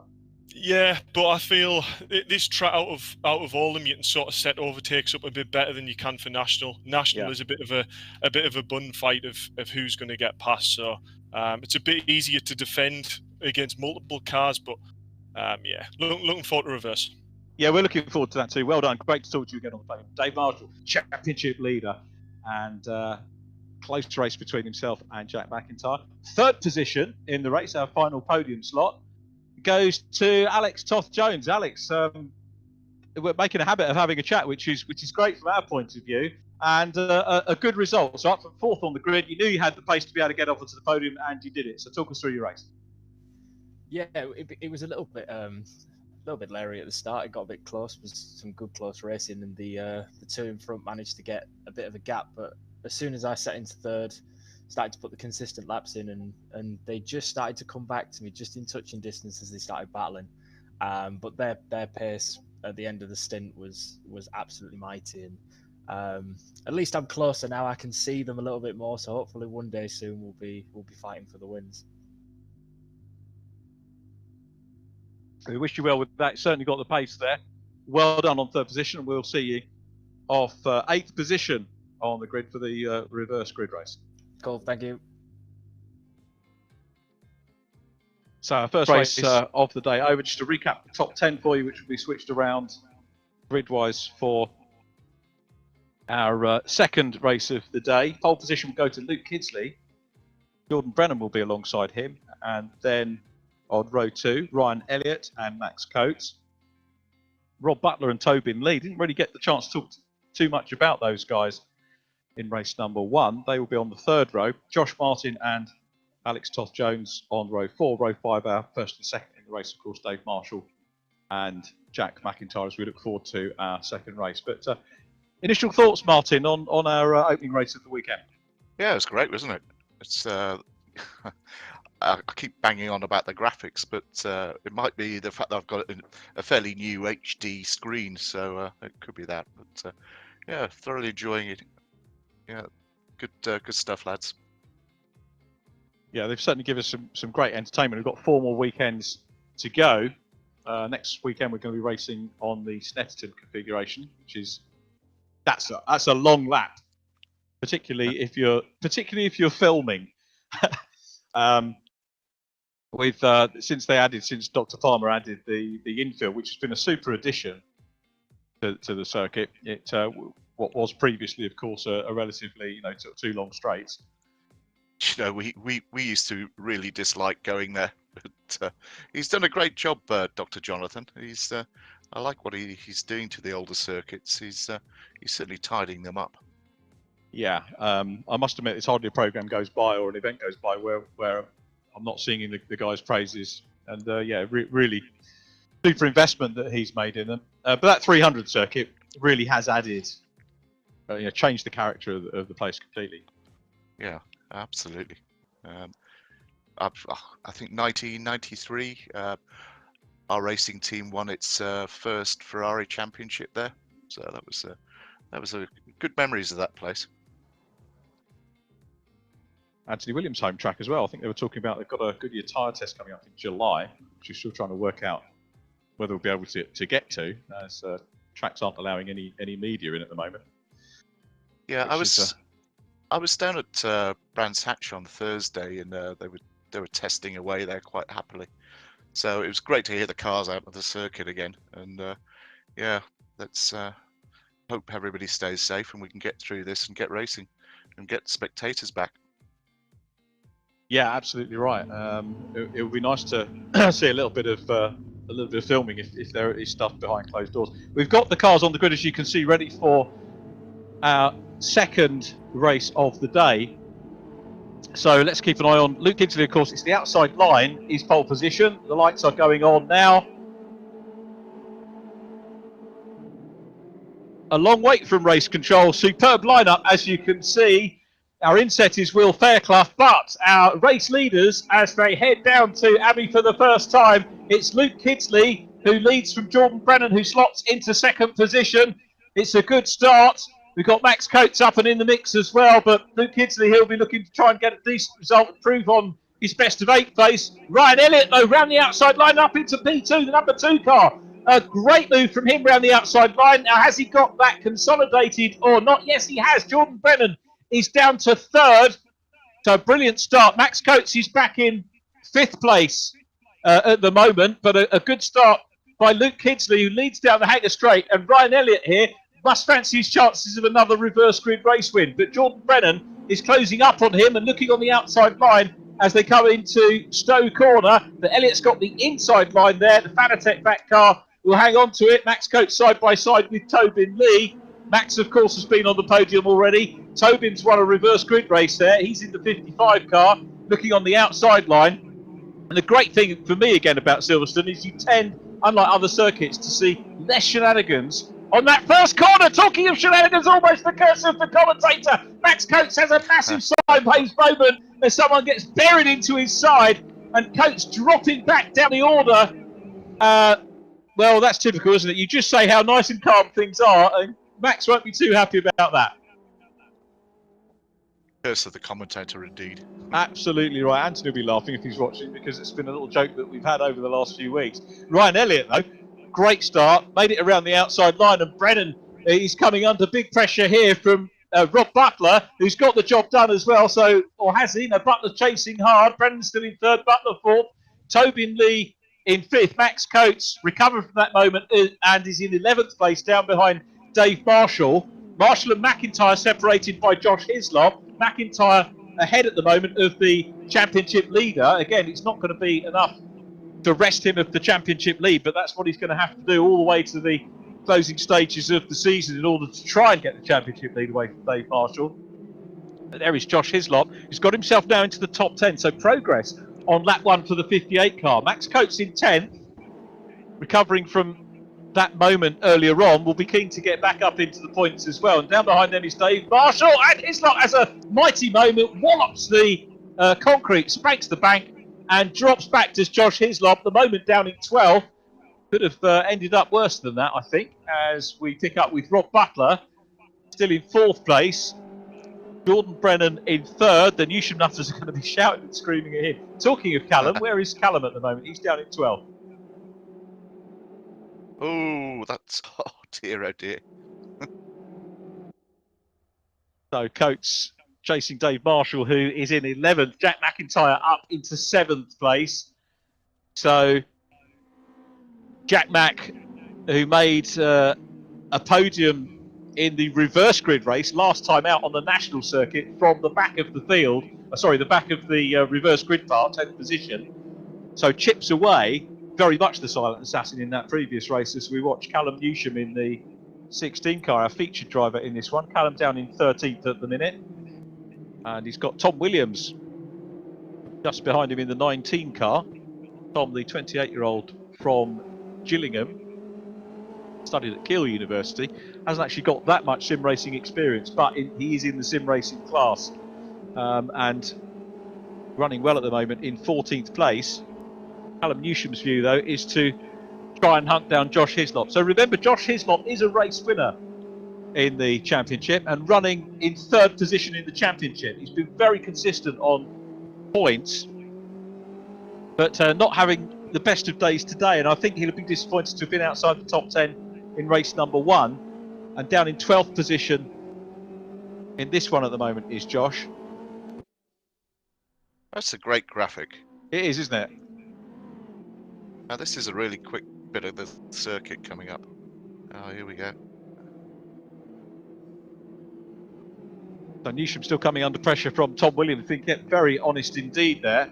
Yeah. And Josh Hislop is this at the moment. I was just sort of trying to think, why is Josh Hislop so far back, being 3rd in the championship? And he's actually having at the minute, the worst meeting that he's had so far. Only one race into it, but if he finishes here, it's going to be very disappointing for him. And 3rd place in the championship could be up for grabs. Tobin Lee, but Tobin is just under 40 points behind him, and he would have pulled some back in the first race. So if that's replicated across the meeting, we could see 3rd position in the championship taken away from Josh Hislop by Tobin Lee. There's a fair gap at the moment between Hislop and Lee, and then Lee and Ryan Elliott, who is in the next position down, as we catch up with Alex Toth-Jones, who is in 6th place. Good progress there for Alex, isn't it? Up from 8th on the grid, so he's going in exactly the direction he wants to go in. Yeah, it looks like he's fancying this. Of course, the idea, just keep chipping away place by place and make a little bit of progress. He's got the race 1 winner, Jack MacIntyre, right behind him in the VRRC car, the white, red and blue machine. Tobin Lee is there in 5th position. The pinky purple and white car about to have a little go at Rob Butler. He's just showing a little bit of notice of intent there and trying to get a wide line as they come out of the chicane, hit down towards Club Corner and round onto the main straight. Let's see whether Tobin, one of our top sim drivers, I think probably the best meeting for him might have been last time out, because he had a podium, a 5th, an 8th and an 11th, so he was only 1 position in 1 race outside of the top 8 in all 4, so been very consistent, Tobin.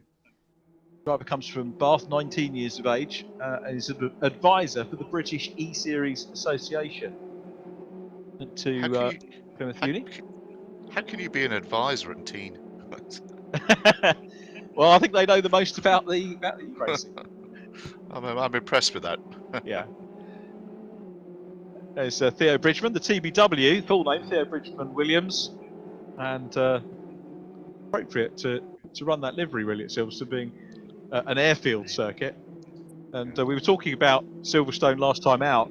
I remember one of the Brands Hatch commentators saying that Silverstone was, if you're a Silverstone specialist, you were good on the straight flat bits, but it's more than that. It's a great circuit, whichever configuration you're racing on. There's some super racing to be had. It doesn't have to be about undulations, does it? It's a brilliant track. Yeah, it's some people say it's flat, but it's not actually. There's some quite interesting cambers. And above all, people should come here and respect it, because the place is absolutely awesome. I'm in awe of Silverstone. Any time we come in, you just feel like you're going to somewhere very, very special. It's a super day out. If you've not been for real when we get out of lockdown, come and watch some racing here, whether it's club racing or the GP or whatever you can get to. Yeah, absolutely. I can't praise them enough, the BRDC Whoop-Wharton. Okay, they were pressured into it by Bernie in the early thousands, but yeah, fantastic.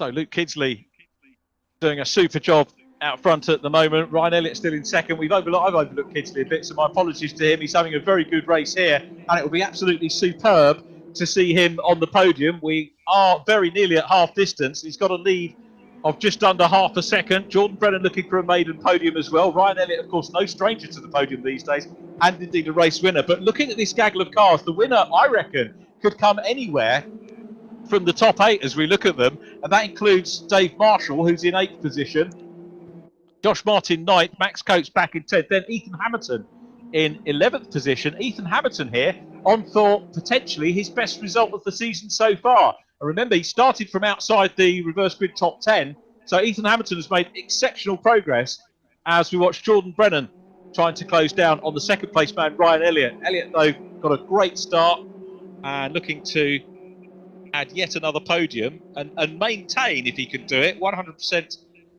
record of having a podium at each event. And again, that's probably the curse of the commentator, and Ryan will be sending me a message if it disappears.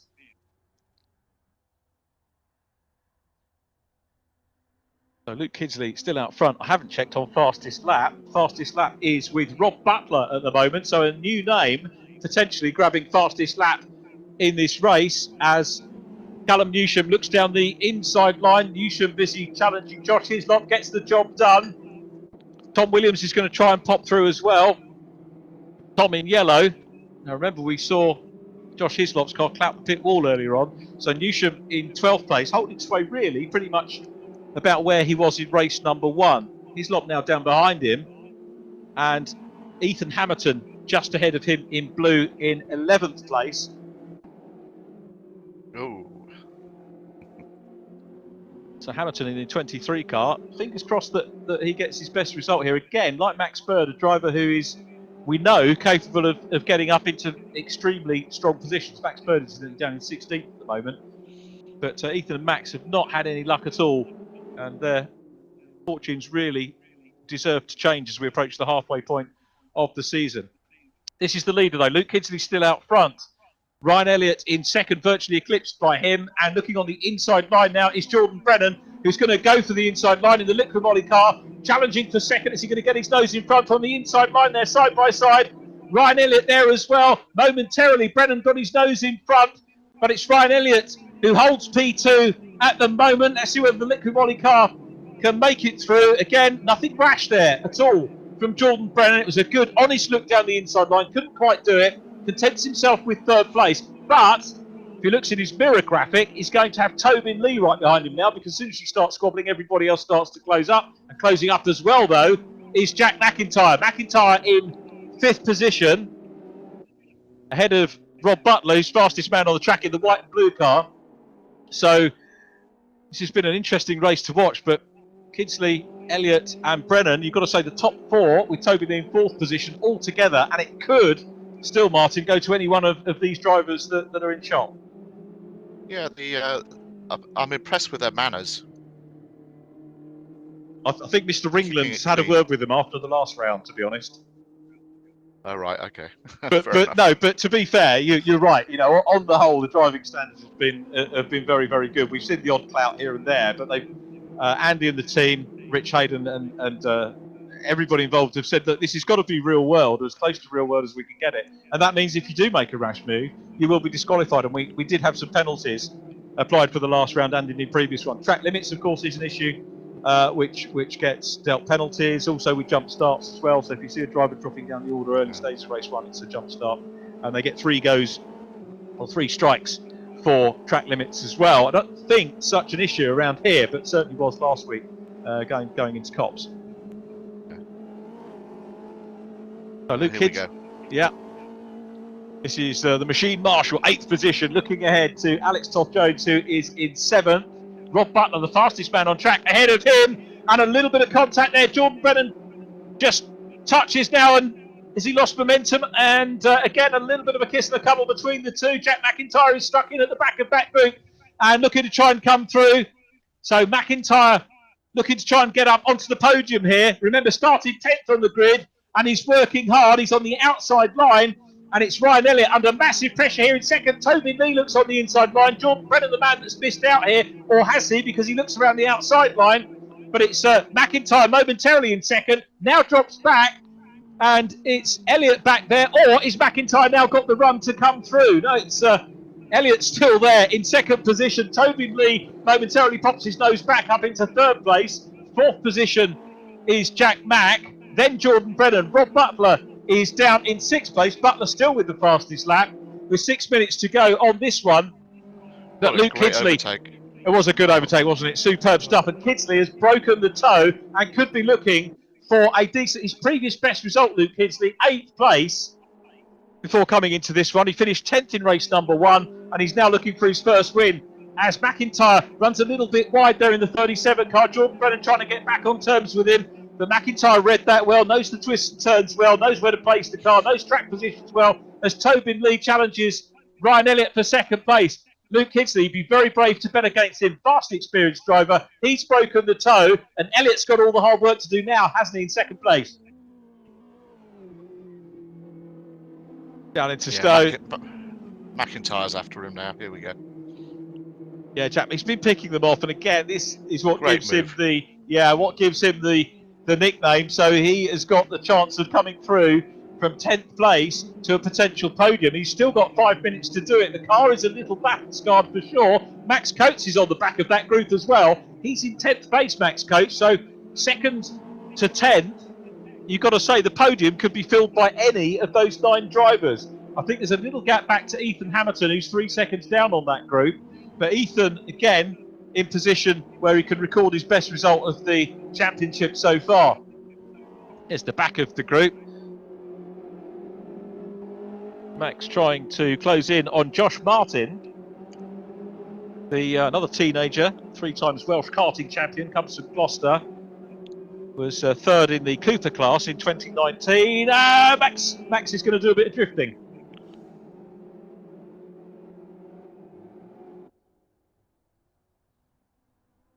Down Hanger Straight we go once again, and it's still Luke Kidsley in that lead position. Are we going to see a maiden victory for Luke as the clock ticks down?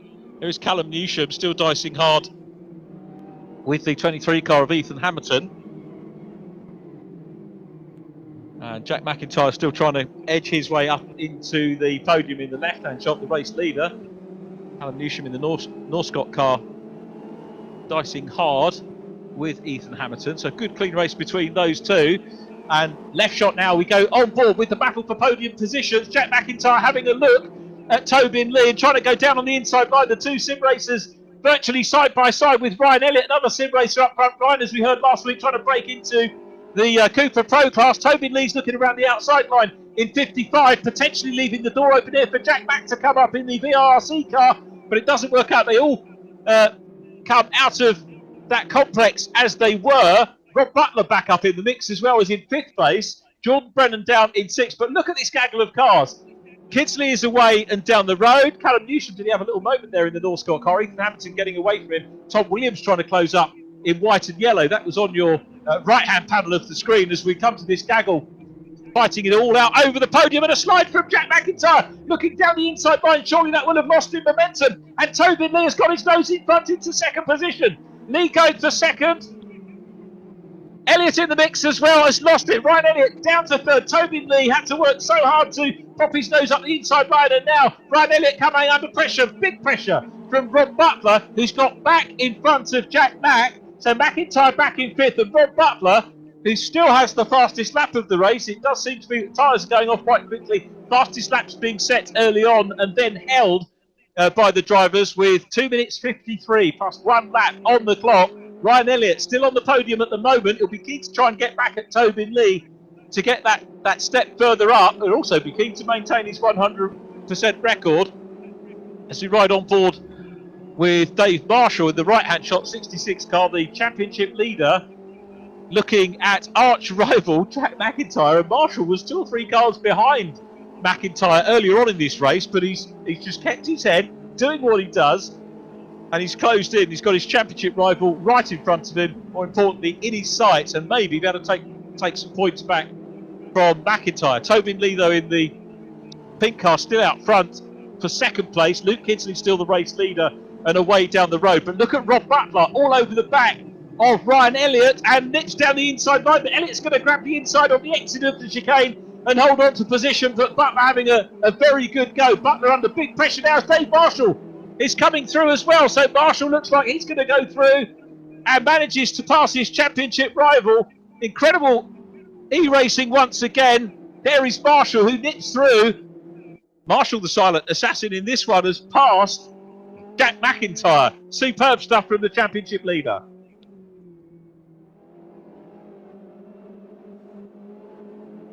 So the Silverstone Composites car, great progress up into 4th place. And the fact that he's now passed Jack MacIntyre sends a little message to MacIntyre. What you did in race 1, I've done in race 2. There is Max Coates dicing with Alex Toth-Jones. They are 7th and 8th. Josh Martin in behind. Then you can see the gap back to Ethan Hammerton. Then it is Tom Williams. And then down behind Williams, it is Callum Newsham, our featured driver, as Alex Toth-Jones has a little nibble away at the back end of Max Coates' 71 car. So trying to climb up another position. Josh Martin having a good look as well, and now has got the inside line here and a good run out of the chicane on the inside line of Max Coates. Makes the position stick. Josh Martin up into 8th place. Coates down to 9th. Saying earlier on he really wanted to get a podium. And talking of podiums, are we going to see Dave Marshall, with this being the anti-penultimate lap by my reckoning, are we going to see Marshall grabbing a podium on the last lap? We've got a great battle here with Martin coming under pressure from Coates and equally putting pressure on Alex Toth-Jones immediately ahead of him. Toth-Jones in 7th place. Oh, and a little moment for Martin, collects it all up, goes across the grass. Now Max Coates will have seen that. That will fire Coatesy up. 2nd place is now clear. Tobin Lee, 1.5 seconds clear of Ryan Elliott, who's coming under pressure. Oh, from Dave Marshall, who gets a clout from the inside line there. And Marshall, well, he'll be used to that, and as we heard in the interview at the end of race number 1, he'll have felt that as Coates dives back down the inside line of Josh Martin. It's all going on, isn't it? Rob Butler and Jack MacIntrye back in the mix as well now. MacIntyre muscles his way down on the inside line, and Rob Butler sees the advantage too. And Dave Marshall has been deposed and loses 2 places there on one corner. There we were saying that Marshall was in with a shout of grabbing a podium. He goes on to the final lap now down in 6th place, and he's going to have to perform a miracle here to get back onto podium pace. The podium at the moment, Luke Kidsley, the leader, by nearly 7 seconds. It is 7 now. Tobin Lee 2nd. Ryan Elliott in 3rd, under pressure now from Jack MacIntyre. And Dave Marshall at the back of that group, chasing fastest man, Rob Butler. What a race we've had so far, Martin. Oh, it's fantastic. Absolutely great stuff. So Butler under massive pressure. This is the last lap of race 2. Who is it is going to take the win? Luke Kidsley at the moment, no question about that, from Tobin Lee in 2nd place. So Tobin having a super race, and the podium still not decided. Jack MacIntyre has decided he wants it as Marshall looks around the outside line of Rob Butler. The left panel shot is Luke Kidsley, the race leader, into the chicane for the last time, and it's going to be massive congratulations to Luke Kidsley, another first-time winner in the e-racing series. Nips down on the inside line of one of the other competitors, and there's the checker. Luke Kidsley takes the win. Congratulations to him. Tobin Lee 6 seconds down will take 2nd place. Ryan Elliott, I think, is going to hang on to 3rd. It was side by side, or very nearly side by side, up to the flag, but it's Ryan Elliott 3rd from Jack MacIntyre. Rob Butler 5th. Butler maintaining the fastest lap of the race. Dave Marshall 6th. Alex Toth-Jones 7th from Josh Martin, Max Coates, and Ethan Hammerton completing the top 10. I love a reverse grid race, don't you, Martin? What a great race. I've just it was going on all over the place. Kidsley did a great job there. He just got out of the way and let the rest of them scrabble. And great racing, thank you. And what they'll all be looking at, of course, as well as the overall finishing positions, is the fastest lap, which Rob Butler banged in fairly early on and held on to. And it really shows the pace that all of these drivers, so many different drivers, capable of taking podia, taking fastest laps, and ultimately taking wins. And we get another winner in the top spot, another new name into the winner's circle, as it were. So we look at Callum Newsham, who comes home in 13th position. Just jotting down our finishers as Luke Kidsley comes down into Parc Ferme. His placeman will be with him as well. And hopefully Luke has hit the talk button. And let's have a word with him. Luke Kidsley, massive congratulations. Home tarmac, I guess, for you. Can you hear me, Luke? Don't forget to push the button to speak, Luke.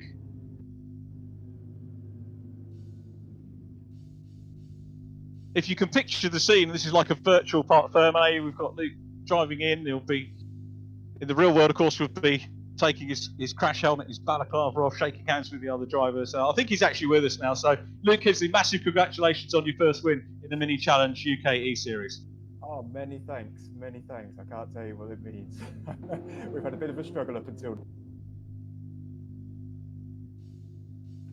Can you hear me at all? Just losing your audio a little bit, Luke, so feel free to speak up. But yeah, super race and really turned your fortunes around. We were saying coming in qualifying that your best result to date was 8th place in the first race of the year. But without a doubt now you've turned that around. That's off your back. Yeah, definitely. I mean, the first few rounds were definitely a bit of teething issues with my equipment. I had a set of pedals that wasn't quite up to scratch. I know I'm sounding like a typical racing driver coming out of all the excuses, but no, I'm a lot happier with this setup now. I'm a lot more comfortable on the brakes, especially when it's up close. But yeah, I mean, Donington was a bit of an unfortunate one. I should have got a result there. Last 2 rounds, I really just haven't been on the pace. So no, I'm delighted with today for sure. I'll tell you what, mate. Don't apologise for excuses, because actually on the kit, when you guys filled out the information for us, you actually put everyone else put a brand down for what pedals they were using. You just put awful exclamation mark on yours. So you'd identified that before racing even started. So Yeah. fair play to you. No, of course. I mean, I've got to be honest. I've been really fortunate. I've got to shout out Mark Johnston. He lent me his pedals and his wheel. So I'm still using the trusty Thrustmaster he's lent me. It's done a few miles to say the least. But I had to purchase some Fanatec V3 pedals because there's a massive difference for sure in that. But once again, it's a delight. Screen-wise, you use VR, is that right? Or yeah, I do. I've got the HP Reverb. I know most people prefer the Oculus Rift, but I've kind of gone a little bit out of the box. It's a better resolution, and for me, it works well when it works. Let's just say that it's not fully. It's not like an appliance quite yet. There is still a few teething issues with that as well. But no, I'm a big believer in the VR sim racing. I think that's the most immersive way to do this for sure. Yeah, that's great. Well, congratulations on the win. We were absolutely thrilled to see you do it. Thank And I've you got to so apologise when you watch it back. We were so far ahead. We kind of forgotten about you for a little bit. Honestly, I don't mind that at all. I've got to be honest. I was looking in the mirrors myself because it looked so mega. There was like six abreast going down Hanger Straight. I was like, Luke, just concentrate on your braking area.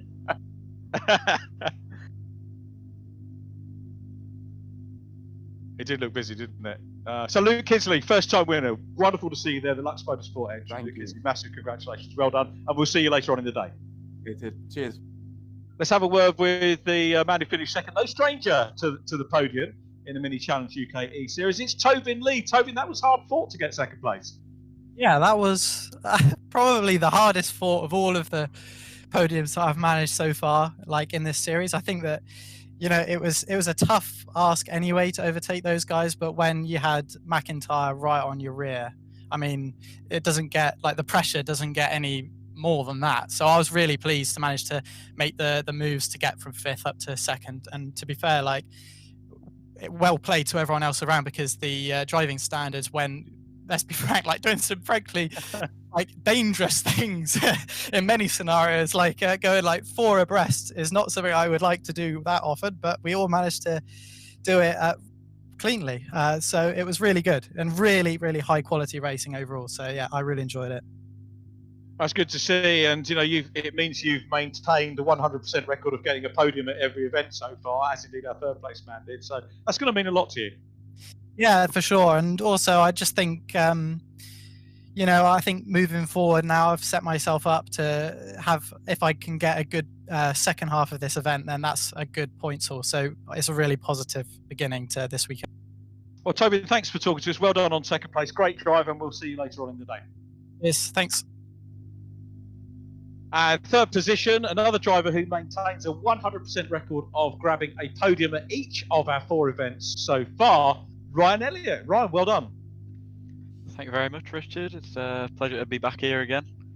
It's good to see you. That was a tough race, wasn't it? And, you know, I think Luke Kidsley managed to break the toe, but you must have been mindful of what was going on behind you all the way. Honestly, completely my fault. I didn't even win that race. It was... every opportunity I had to get near him, I just threw away. He managed to check out in the entire pack. It was such a good drive, but after that, it was just chaos. Like Tobin pointed out, there was some pretty outrageous moves going on, but that's racing. I managed to survive it. I know some people came off worse from it, but I'm just happy where I'm at. One of the things that struck me about your racing, and I think I first picked up on it at Brands Hatch, was your ability to cope with pressure. And whatever has been thrown at you, wherever we've been racing, you've soaked up a lot of pressure. Yeah, like I say, every time I've had to deal with some pretty tricky situations, and this track's quite a hard one to defend around. Sometimes I wasn't even necessarily going to the inside of the track, because you can just hang it around the outside so easy here. So it was really, really tough, and it was more the positioning of my car for the exit of the corner, because I knew everyone was just trying to get a run on me left, right, and centre. But good racing, just need to keep it up into the second half of the meeting again. Thankfully for me, my closest rival for 5th hasn't been able to make it, unfortunate for him, but I'm just trying to maximise that at the minute. We wish you well for Quali 2, which will be coming up in around about a quarter of an hour's time, and you'll be looking to improve on 5th position Quali from race 1, so we know you're going to be, you know, near or on the podium based on that. Yeah, that's the aim. Yeah, thank you very much. Well done. Thanks to Ryan Elliott for talking to us. Ryan was the driver who we had our featured interview with last time out when we were at National Circuit at Silverstone.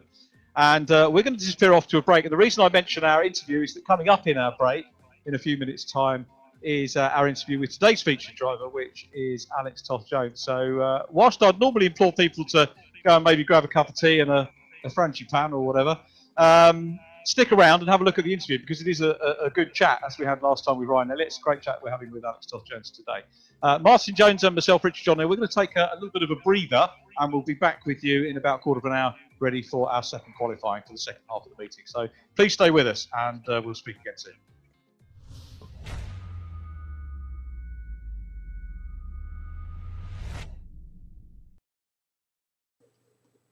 Hi, and welcome along once again to what we're now calling the store cupboard, as you can see with the bits and pieces behind me, but this is our home studio. And I'm really looking forward to our fourth weekend of Mini Challenge eSeries racing this weekend. And great initiative that we're getting to talk to some of the drivers to find out a bit more about them. Welcome, Alex Toth-Jones, who double podium finisher so far in the series as well. Good to see you. How are you? I'm good. Yeah, keeping busy. This is helping massively, but yeah, I'm good. That's good.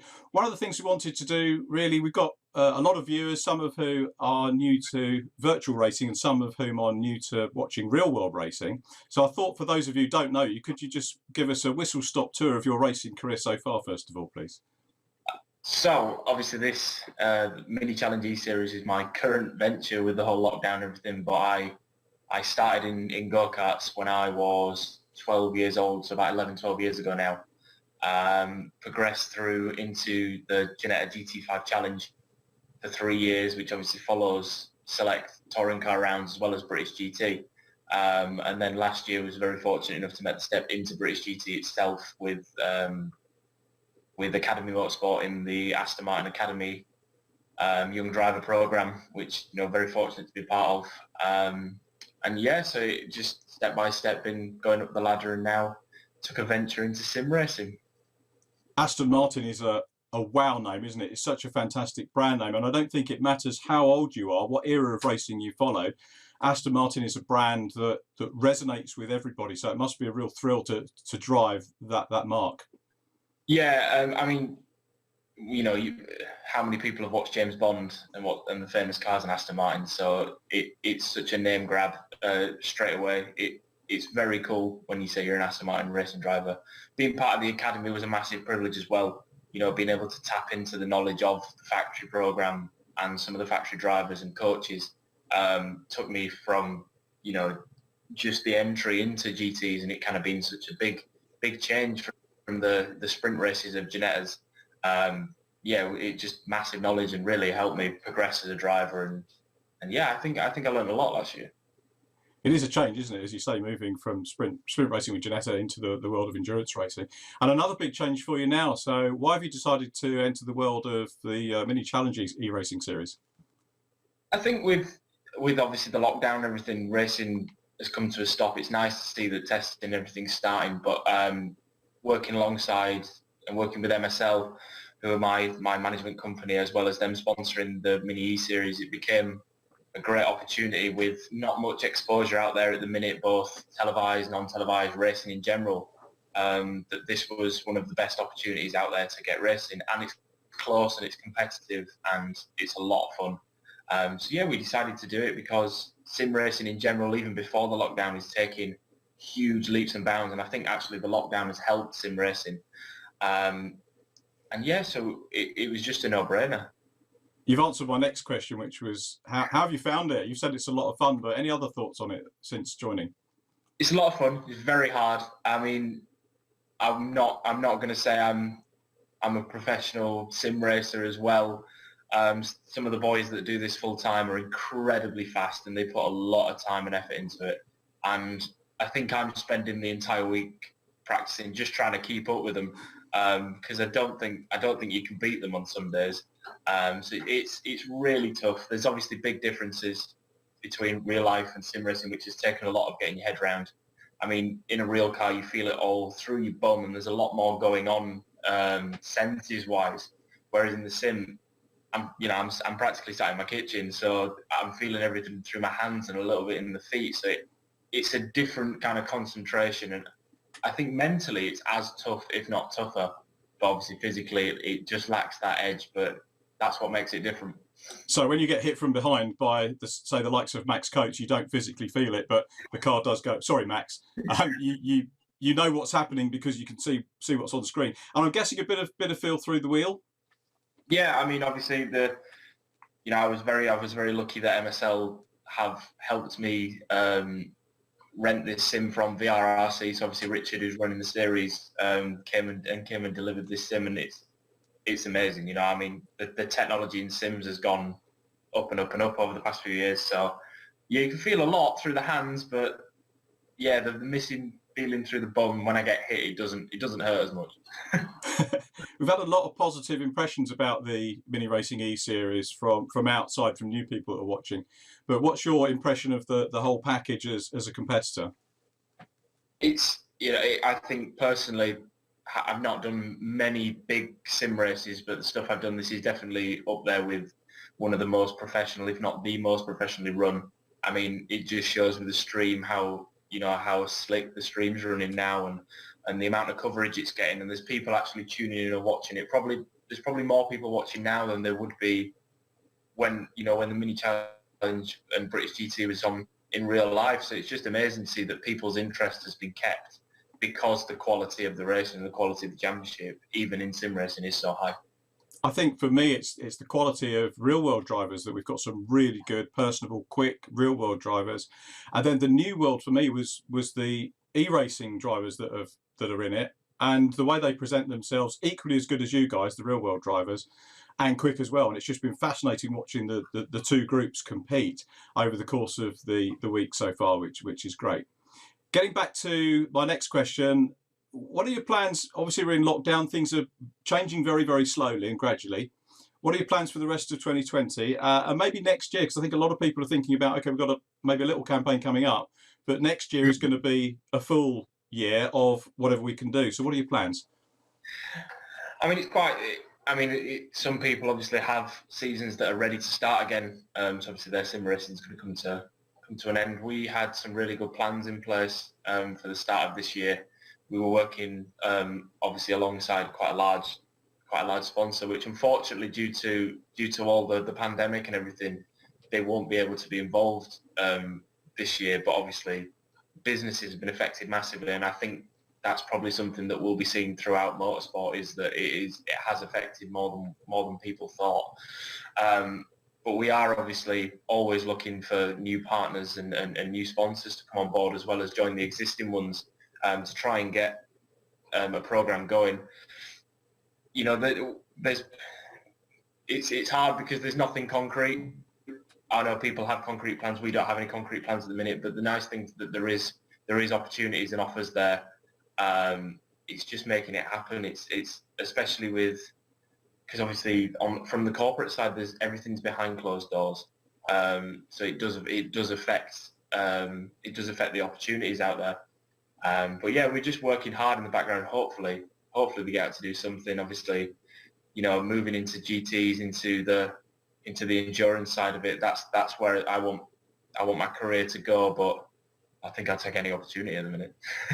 Well, that's good to hear. Well, thanks for taking the time to talk to us today. I know these interviews are going to be a popular feature of our lunch breaks on the Mini Challenge Racing series, and it's great for our viewers to get to know another driver a little bit more, which is certainly the aim.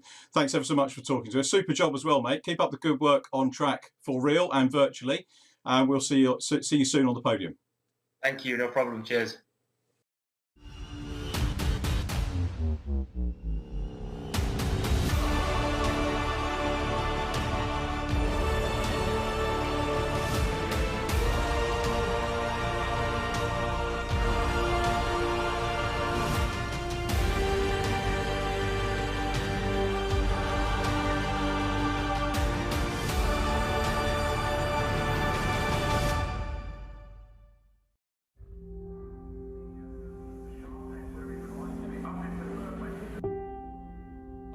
Lights go out at the start of the race. It's an absolute fight, dogfight from start to finish.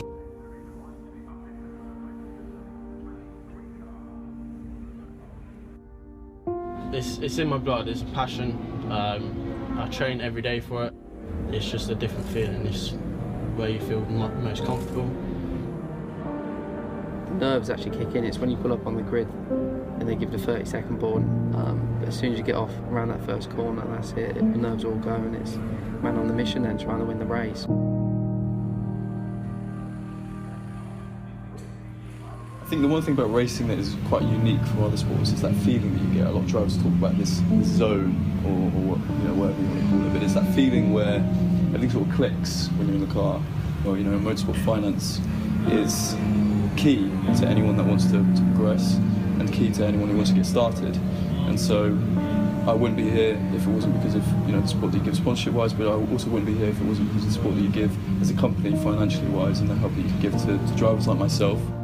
It's all working as a team, and it works out both ways. In motorsport, there's so many variables, and if anything goes wrong, your whole weekend can fall apart.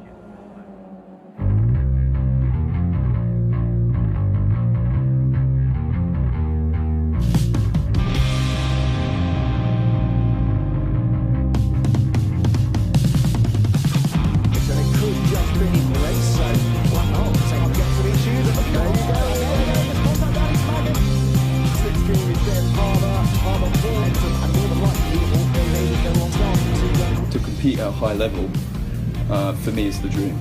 And right now, I'm going up against the best Mini Cooper drivers in the UK at the moment. The Minis, it's like a massive family. I know on the track sometimes we get heat in a moment, but deep down I think we're all here for each other. It's a mountain. When you start that journey in motorsport, it's like Mount Everest. And you want to get to that top, and you want to get to the top of the flagpole on the top of Mount Everest.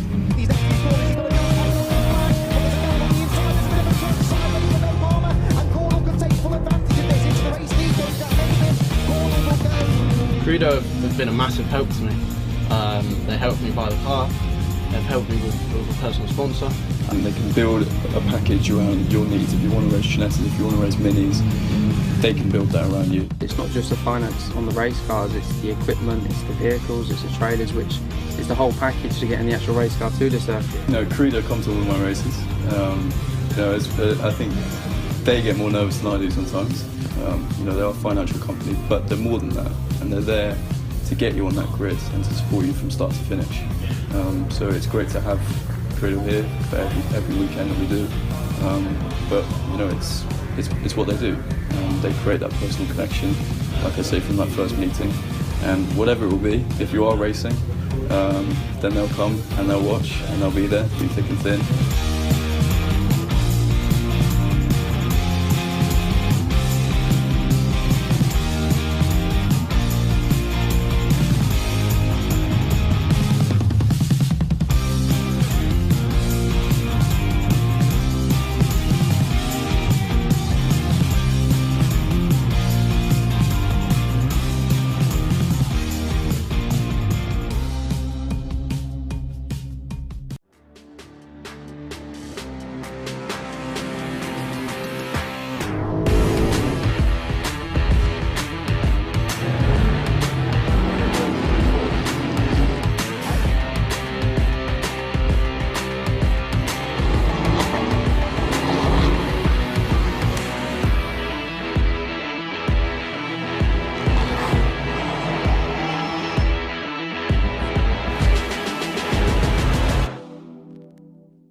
Welcome back to the second half of our fourth event for the 2020 official Mini Challenge Series, eSeries with Virtual Reality Racing Club. Richard John Neal here.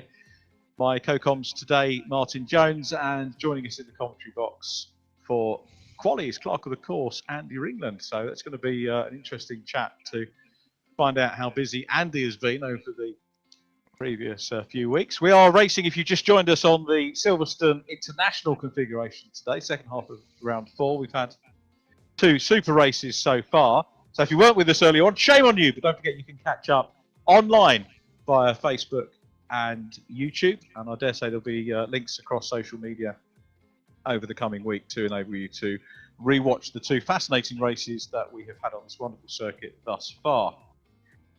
Race 1 was won by the silent assassin Jack MacIntrye, with Dave Marshall in second position. Dave still leading the championship. Race 2, first time win in the racing series for Luke Kidsley, with Tobin leading second. That was the reverse grid race. And the format that we've already seen today will be repeated in this second half of the event, which will be qualifying, and then that will be followed by fastest off the front race, and then the top 10 positions finishing in race 1 will be reversed to give us the grid for race 2, and that will conclude our first half of the 2020 season.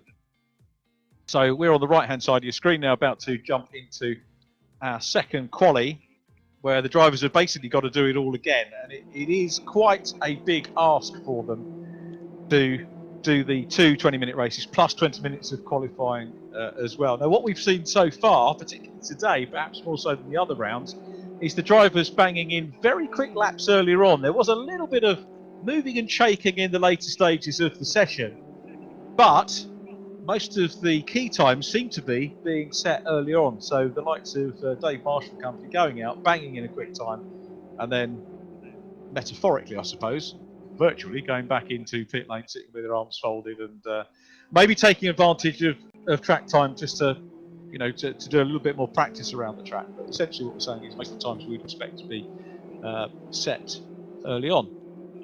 Now, in the second half of the meeting, again, we've got featured drivers, and the featured driver for race 1 is Jordan Brennan, as you can just see there, the driver of the number 98 car.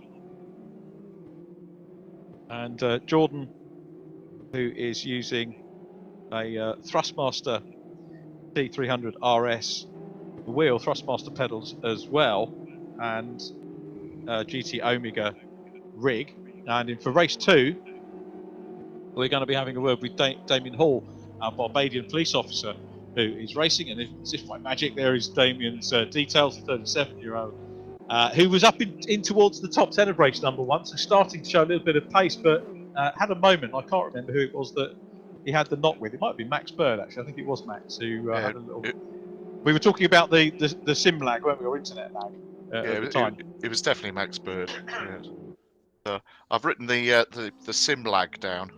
I've got that for the book of excuses, as I said. And what about rubbish pedals as well? We had Luke with awful pedals in his podium interview for race 2, Luke Kidsley. As I said, that's gone in there as well. That's brilliant. To be fair, as I said to him, he did actually put that down on the information sheets that were collated for us, and he wouldn't even say the brand. He just said they're awful.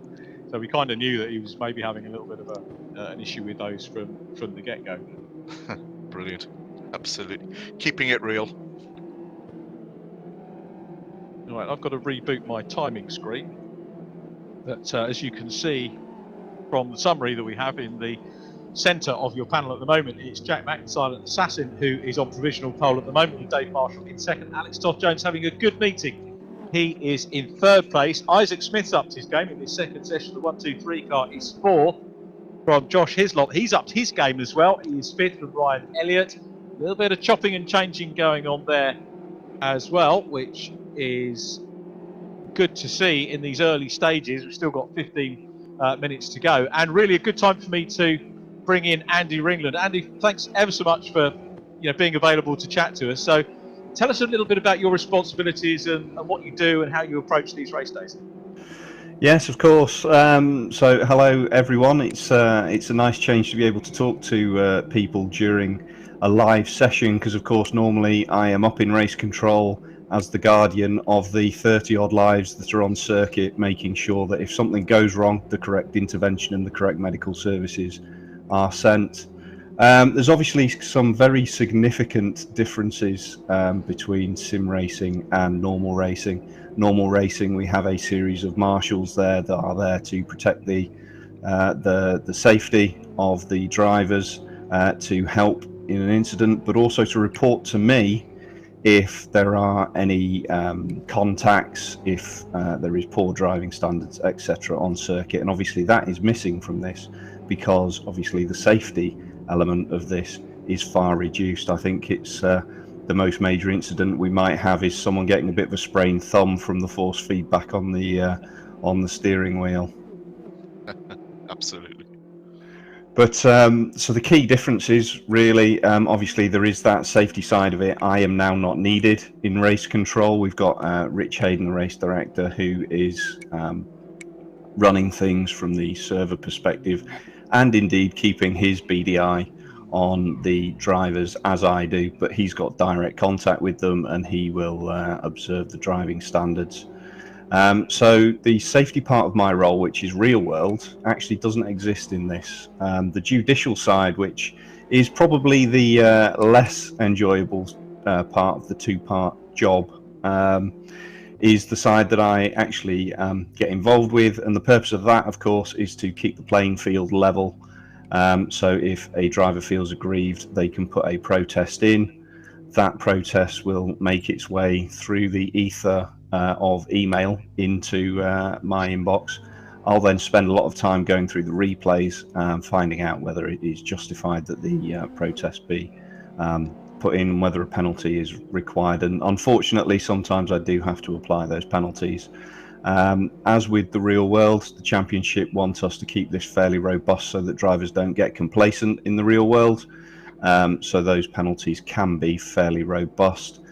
Typically, they are time penalties to switch positions if an advantage has been gained through contact or poor driving standards, or indeed a disqualification from the race if their driving is justifies that. We do have a number of drivers under observation at the moment due to some of the driving standards, and that is not uncommon to the real world. It's to be expected in racing that is so close and so, you know, we're playing with very, very fine margins, and at the end of the day, we're all humans behind these behind the wheels of these cars, so mistakes do get made. What some people thought were pockets of opportunity can close up incredibly quickly, which can result in contact, which is obviously very much unfortunate. So interestingly, the driving standards are incredibly similar. We are trying to find mechanisms, and we have got mechanisms in place, and we keep tweaking those mechanisms to kind of keep that in check. This is obviously very much a developing thing as we go through. So it's interesting actually to see how similar the driving standards are in real life. Of course, another big difference is the fact that in many of the incidents, these drivers can just drive away from the incident. We don't have them stuck in gravel and having to get the safety car out or getting JCBs out to pull them out the kitty litter.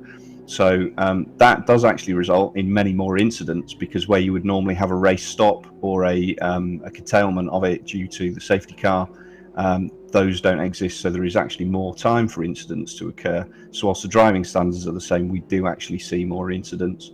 I had a quick look before I jumped on the stream. I had a quick look at what I've dealt with so far, and in the eSeries I've dealt with 35 protests and I've given 21 penalties. Now in a typical race, you would expect to have maybe 3, possibly 4 reports from marshals about contact, and possibly 1 or 2 protests. So in terms of the rate of accumulation, I think we're slightly higher in SimWorld, but I think that's more due to the time that we have less time of the racing curtailed through the incidents. It's fascinating stats, Andy, and you are a real racer as well, aren't you? You race in the mini challenge? Yes, absolutely. So last year actually was my first season in the Mini Coopers. I had a bit of a strange introduction, or an abnormal introduction to motorsport. I actually came in through a Formula student door, which pricked my interest and kept me involved in motorsport, and that's then developed through the officiating side. Obviously, as you go through your career and you meet more people, you get more chance to get a bit of budget behind you. And I managed to get enough budget to go racing in the Coopers last season, in which I finished 7th, which I'm fairly pleased with, given that it was my first season. It was quite a baptism of fire, and indeed a very much eye-opener. I clerk very differently now than I did prior to actually competing in that, and I can't wait actually to get back out this season as well. I'm just in the middle of designing the livery, which should be fairly interesting for my car this season. I like that, Andy. It's the poacher gamekeeper sort of scenario. Indeed, it has been reminded to me on many occasions, and it raises many wry smiles when some of the drivers walk into race control and see me in there. Yeah, sitting there in your race seat. That has actually happened, unfortunately, but like I say, I wouldn't ask anyone to do anything that I'm not willing to do, and I have indeed got the bruises from that in terms of penalties. Well, keep up the good work. It's a side of the sport that's very rarely appreciated, but it's essential that you and your team keep doing a good job on it. It's much appreciated. Thank you very much for that. And it's I think it's worth saying actually that very, very few of the people that actually make a meeting run have any kind of monetary reward from it. Only at the highest levels do you start getting some significant expenses covered, etc. So, you know, these people, including myself, do it for the love of the sport and indeed to protect the lives of those people that are taking part in the sport. And without it, it can't run. So I am often on the radio to the marshals, particularly after some very stressful days, which we have had, thanking them for their input. And hopefully inspiring them to come back after what has probably been quite a tortuous experience for them. Yeah. Oh, well done. I'll take my hat off to you. I mean, broadcast-wise, my first broadcasts, sporting-wise, were in football, and I was quite lucky before getting into commentary, working on the media side for a football club, and one of the jobs there was actually talking to the match officials. So I got a very good insight into the fact that these people are there for the love of it as much as anyone else, and I used to be galled by the amount of grief that football officials get, referees, and assistant referees get so much grief for a job that they're really doing very much for the love of the sport and just trying to keep everybody safe and all the rules played for. I've not seen as much stick being levelled out at clerks, but I have seen some very unfair comments made to clerks over the course of my racing involvement. So you have my utmost respect for what you do. Absolutely. Football referees, they're a different breed. They must be masochistic. So qualified. Thanks, Andy. That's really, really good insight. And that's me. What a lot of 35 protests resulting in 21 penalties. I mean, that really does. And you've got to watch the footage and go through it. It's a heck of a lot of work. Yeah, it's probably about a full working day's worth of work. Wow. Fortunately, in SimWorld, I don't have quite the time constraints I do at a race meeting. Obviously, at a race meeting, at the end of one race, you've probably got 2 hours before the next race.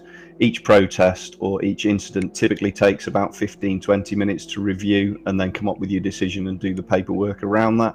So you've actually got a very limited time to deal with some of this. So it can get very busy up in race control in the real world. Whereas SimWorld, I have got a good couple of days to turn these things around before they actually become a problem, because the protest period actually, in order to keep the live stream running and to not have big gaps in the racing, all the protest process is served at the end of the meeting.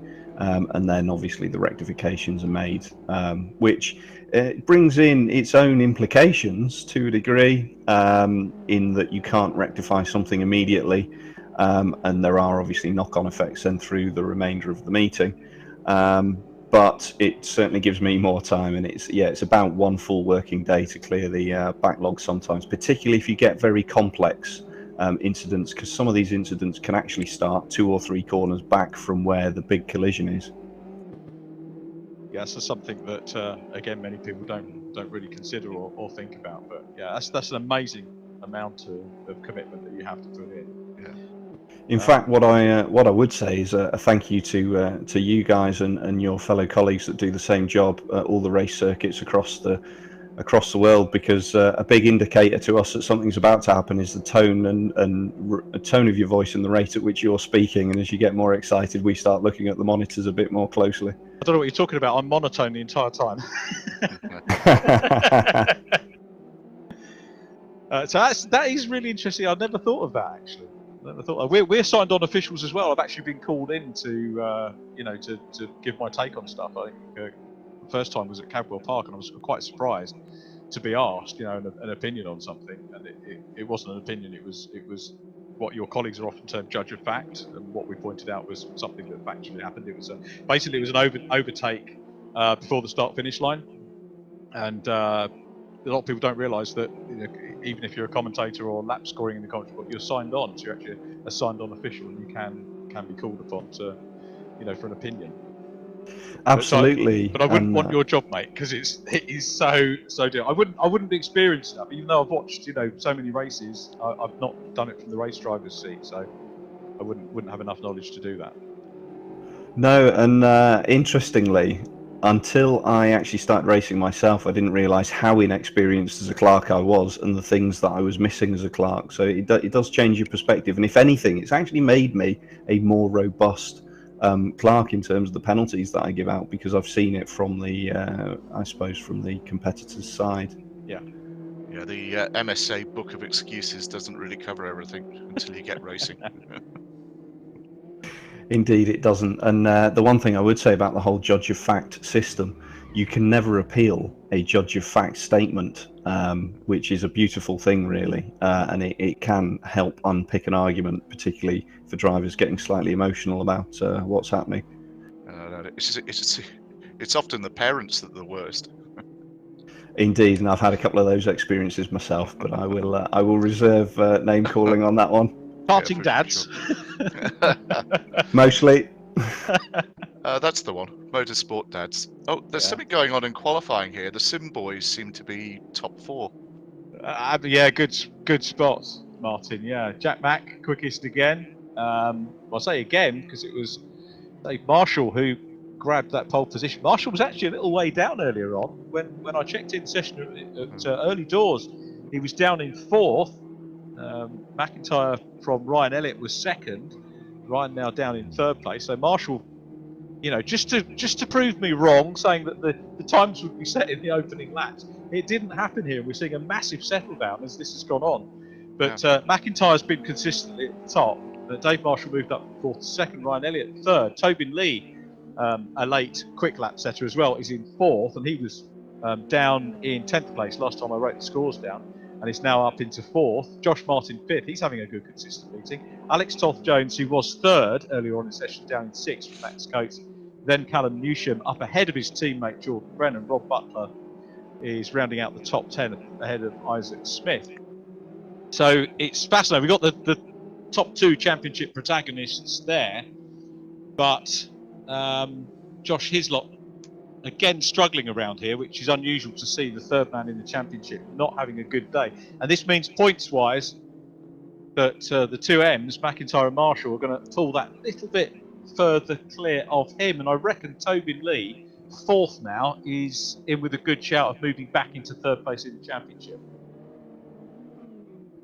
There is the machine Marshall, the Silverstone Composites 66 car, still working down. He's only 500ths down on Jack MacIntyre. MacIntyre knows that he's got that win. He's managed to beat Dave Marshall twice, but Marshall will know that it is all about, not necessarily about winning races. He'll take the wins when he can, but he knows it's about finishing these races and maintaining that points gap that he's got. Now, unlike previous weekends, I haven't had the chance during our break to add up any points, but I don't think there have been any significant changes in the top positions in the championship. There's Alex Toth-Jones in 6th place at the moment. He was our featured driver in race number 1. Callum Newsham, race 2. Race 3, Jordan Brennan, we're featuring, and Damien Hall. Looking forward to having a chat with Bob Bailey and Damien as well. So 2 real-world drivers featured in this round and 2 sim races. Hope you enjoyed the chat with Alex as well. It was a good interview. Alex came over very well in the interview, I thought.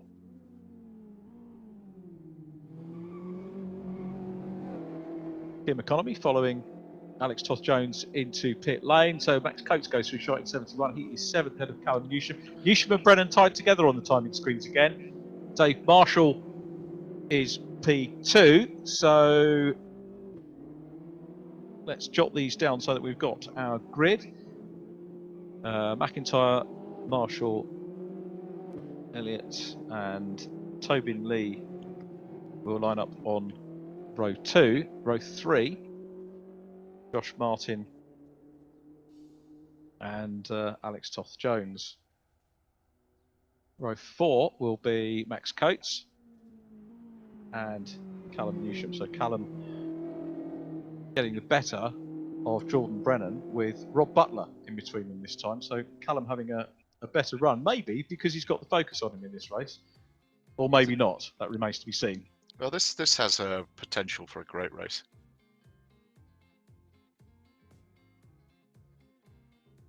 So there's confirmation of the times of indeed our top 15. So following Jordan Brennan, we've got Isaac Smith in 1, 2, 3, Josh Hislop third in the championship down in 12th. Damien Hall 13th, ahead of Tom Williams and Max Bird in 15th place. Luke Kidsley, who won race 2. Luke's got work to do to get back up into the reverse grid positions. Then Will Fairclough. James MacIntyre in the 47 is 18th. Next up is James Merrills in the 88 car. Ethan Hammerton 20th. Kian McConomy from Craig Timmins. Then Theo Bridgeman, Simon Reed, Thomas O'Farrell and Ryan Dignan in 26th position as we head towards our third of 4 races this weekend here on the international circuit at Silverstone.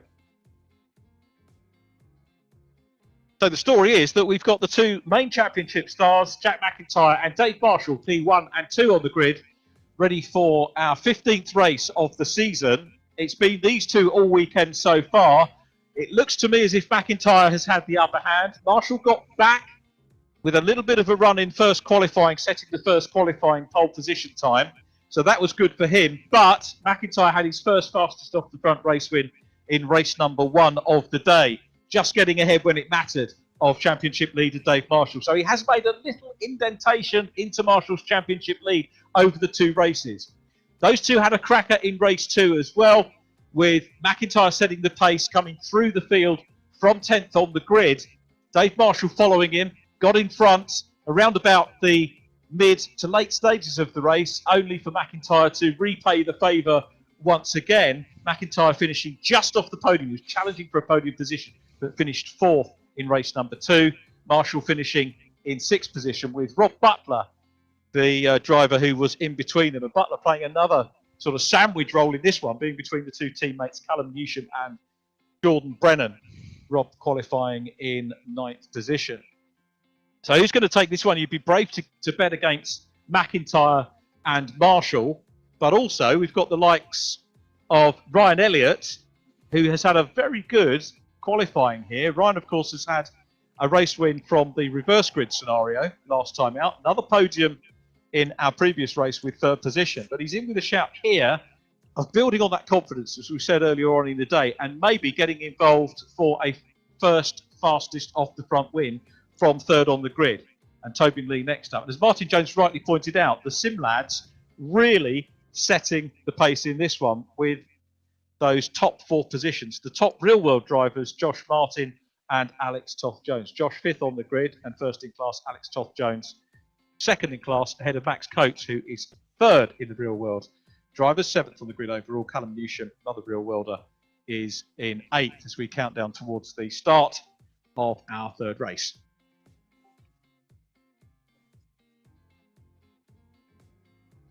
Let's have a quick word with our from qualifying and Jack MacIntyre. It's the first time we've had poles shared at a venue. Well done. Yeah, thank you. I was a bit disappointed with Quali 1. I knew I had a lot more pace to unlock. I just couldn't put a lap down, so really pleased to have done that one. That was actually a personal best for me in Quali, so that's all.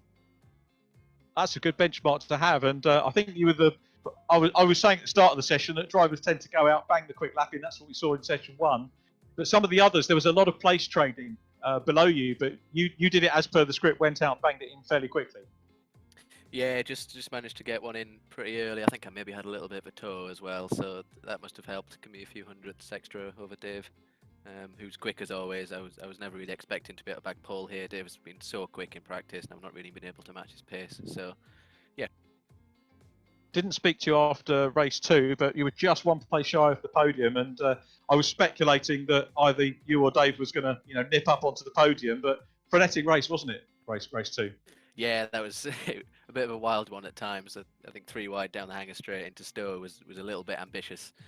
But no, really good race, really good defended from Ryan at the end, so he deserved that podium. Any thoughts for this race? Just you're going to try and break the toe and get away, but it's not the easiest thing to do, is it here?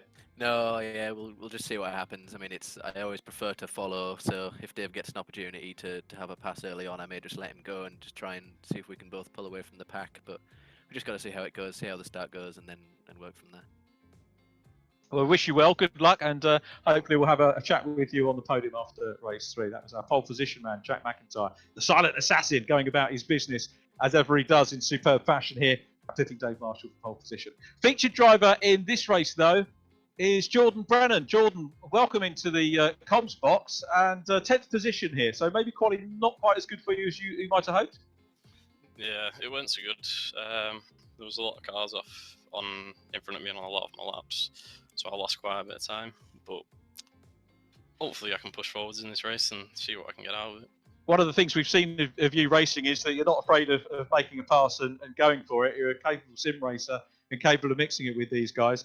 Is your first target, though, going to be your teammate, Callum? Because you two always seem to be fighting it out or thereabouts together. Yeah, I'll see what I can do. Hopefully I have the pace to beat him. We'll see what happens. Well, good luck for the race. Sorry to cut you short, but I want to grab a quick word with our feature driver for race 4, which is Damien Hall. Damien, welcome up to the commentary box, and you're furthest away. First of all, what time is it there? Because you're in a completely different time zone to the rest of us. Yeah, thanks for having me. It's 9:12 in the morning here now. So it's an early start for you, fella. Yeah, I'm up at 6 o'clock. Oh, wow. So talk us through race 1. I think you had a little bit of a coming together with Max Bird. Was that a bit of internet lag? Yeah, I apologize to Max. I locked up. I had a lot of issues from the beginning of the race. I had a good qualifying, but at the start of the race, I had an issue with my sim where I couldn't see the start lights. So I had to go off the reaction of the other drivers. Right. That's quite difficult to cope with, isn't it? Yeah, very, very. But still fun. Race was still fun. Had a good time. That was good. It was nice to see you up in towards the top 10. Your best result, 10th position, Donington Park so far, but you look very capable of replicating that. What are you hoping for in this one? Basically just to sail the trouble. Just to sail the trouble. Well, Damien, thanks for chatting to us. We look forward to catching up with you in race 4 a little bit later on. Have a good race. All right. Thanks for having me. It's our pleasure, mate. We'll hopefully do one of our driver interviews with Damien as well to try and sort the time difference out, so we do it at a civilised time in the morning and not too late. But that's something we'll try and get on and meet our Barbadian policeman, believe it or not, so we can find out a little bit more about him over the coming weeks, which would be good to know. Yes, I think former Q. That's the trouble. Everything's virtual now, isn't it? You know, with my day job, it's all. Oh no, just do it on Zoom. You know, do I have to? Can I not go and do a little bit of travelling? I think people are going to be very keen to get back to real travelling. Actually, I think that it will only be when it's a necessity that people will enjoy it. I know a couple of weeks ago had to go into my regular office and actually felt guilty for having to do so, but encountered nobody on the way and nobody in the office, so it was actually an extremely safe thing to do, thankfully. But it was a nice experience just to get back into the old place that I used to hate so much. Yeah, I do miss my trips into London. It's you know, a bit of business and everything else. So here we go. Yep, the cars lined up, just looking for the lights on the gantry ready for our third race. Lights are going on now. A long wait, and Marshall and MacIntrye will lead them away down into Abbey Corner for the first time. MacIntrye makes a good start. That's why the outside is pole. A good sweep by him. Marshall is there in second position. Tobin Lee is fourth, busy chasing Ryan Elliott at the moment, but it's Marshall and MacIntrye. And already Marshall's having a look up the inside line for the lead. Pops the nose of the 66 car on the inside line, but better momentum through the sweeps here at Silverstone for the race leader. But Marshall showing he means business. Still got the inside line. Drifts across. Little bit of a run between the cars as they come out of Chapel onto Hanger Straight. And this iconic shot, superbly reproduced graphically. It is MacIntyre still leading. Marshall slots into second in the slipstream. Tobin Lee is third. Now I think we've got Alex Toth-Jones made up a position as well. Ethan Hammerton looking to try and move up as well. But here's the side-by-side for the two leaders. And it's Marshall on the outside line here. If he can hang on to this long enough, he'll grab the inside as they come into the chicane here. But they're still side-by-side. No, Marshall's gone through into the lead. Superbly well read from Dave Marshall, the championship leader, grabs the lead. Jack MacIntyre second now under pressure. Massive pressure from Tobin Lee in third place. What an opening lap, Martin. What a great start. We knew something was going to be special in this race, and I think it's just going to get better from here on in. These guys are after it. Ryan Elliott back in fourth. Tobin Lee has annexed third place after that one lap. And we'll want to engage now with Jack MacIntyre. What Jack won't want is to get embroiled in a scrap for second position. I was trying to tease out of the drivers in the previous rounds whether they were, able to talk to other drivers and say, can we work with each other so that the drivers in front can't get away. There doesn't actually seem to be that sort of team camaraderie or drafting partners building up at the moment. And I think some of them, as the season goes on, might well want to consider that, message each other and get them to work together rather than allow people to get away. There is Jordan Brennan right in the mix. Josh Martin is immediately in front of him. So Martin's dropped back from 5th on the grid down into 10th place at the moment. So not the happiest of first laps for him. And coming under pressure, Brennan, is from Josh Hislop, who looks to the outside, then tucks his nose up the inside, getting a good run here and trying to find the space to come through. Jordan didn't sound too happy with his qualifying. But dicing here, of course, with a noted race winner. So certainly in extremely good company.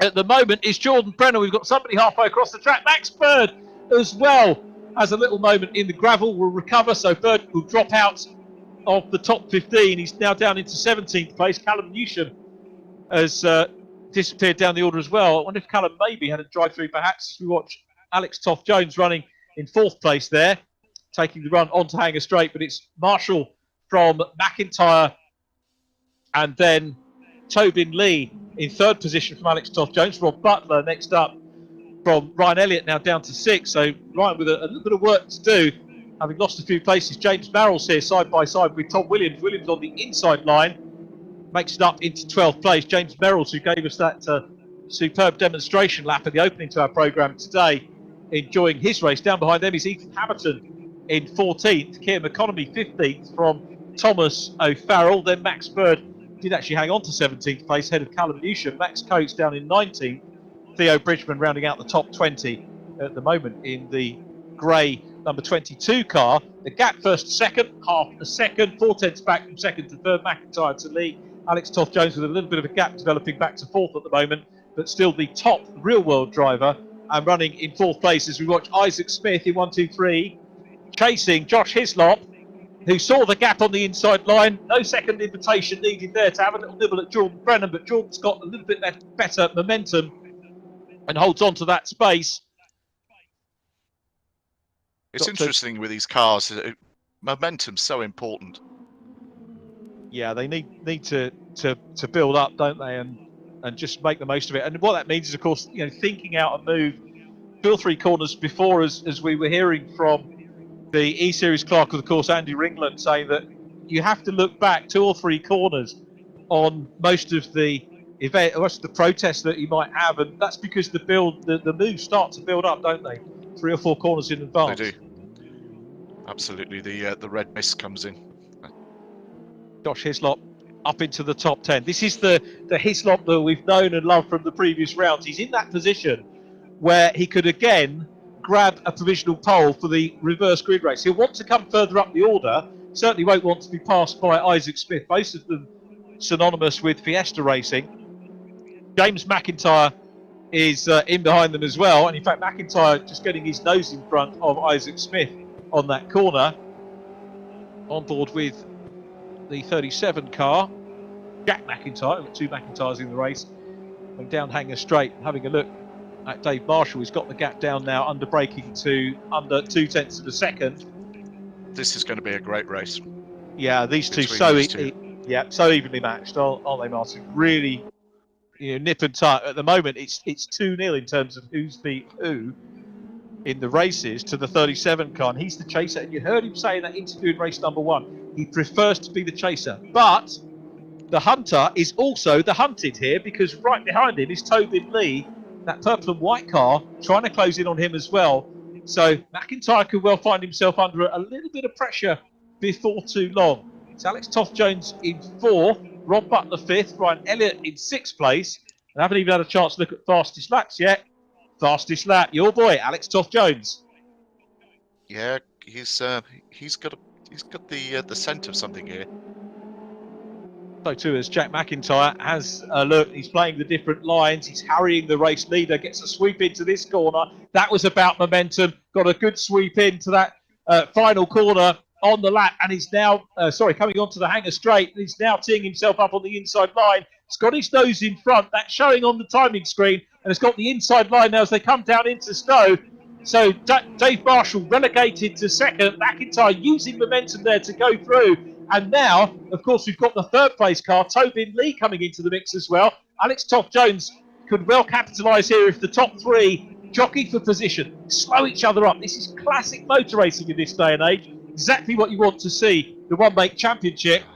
MacIntyre out front, Marshall 2nd, Lee 3rd, Toth-Jones, class leader for the real world drivers, is 4th. Still got the fastest lap as well. Rob Butler a little bit behind. But fascinating stuff. There is Max Bird in the 44. It's made up 2 positions from his earlier off and has got ahead of Callum Newsham. Max Coates in 17th. Disappointing meeting so far for Max Coates.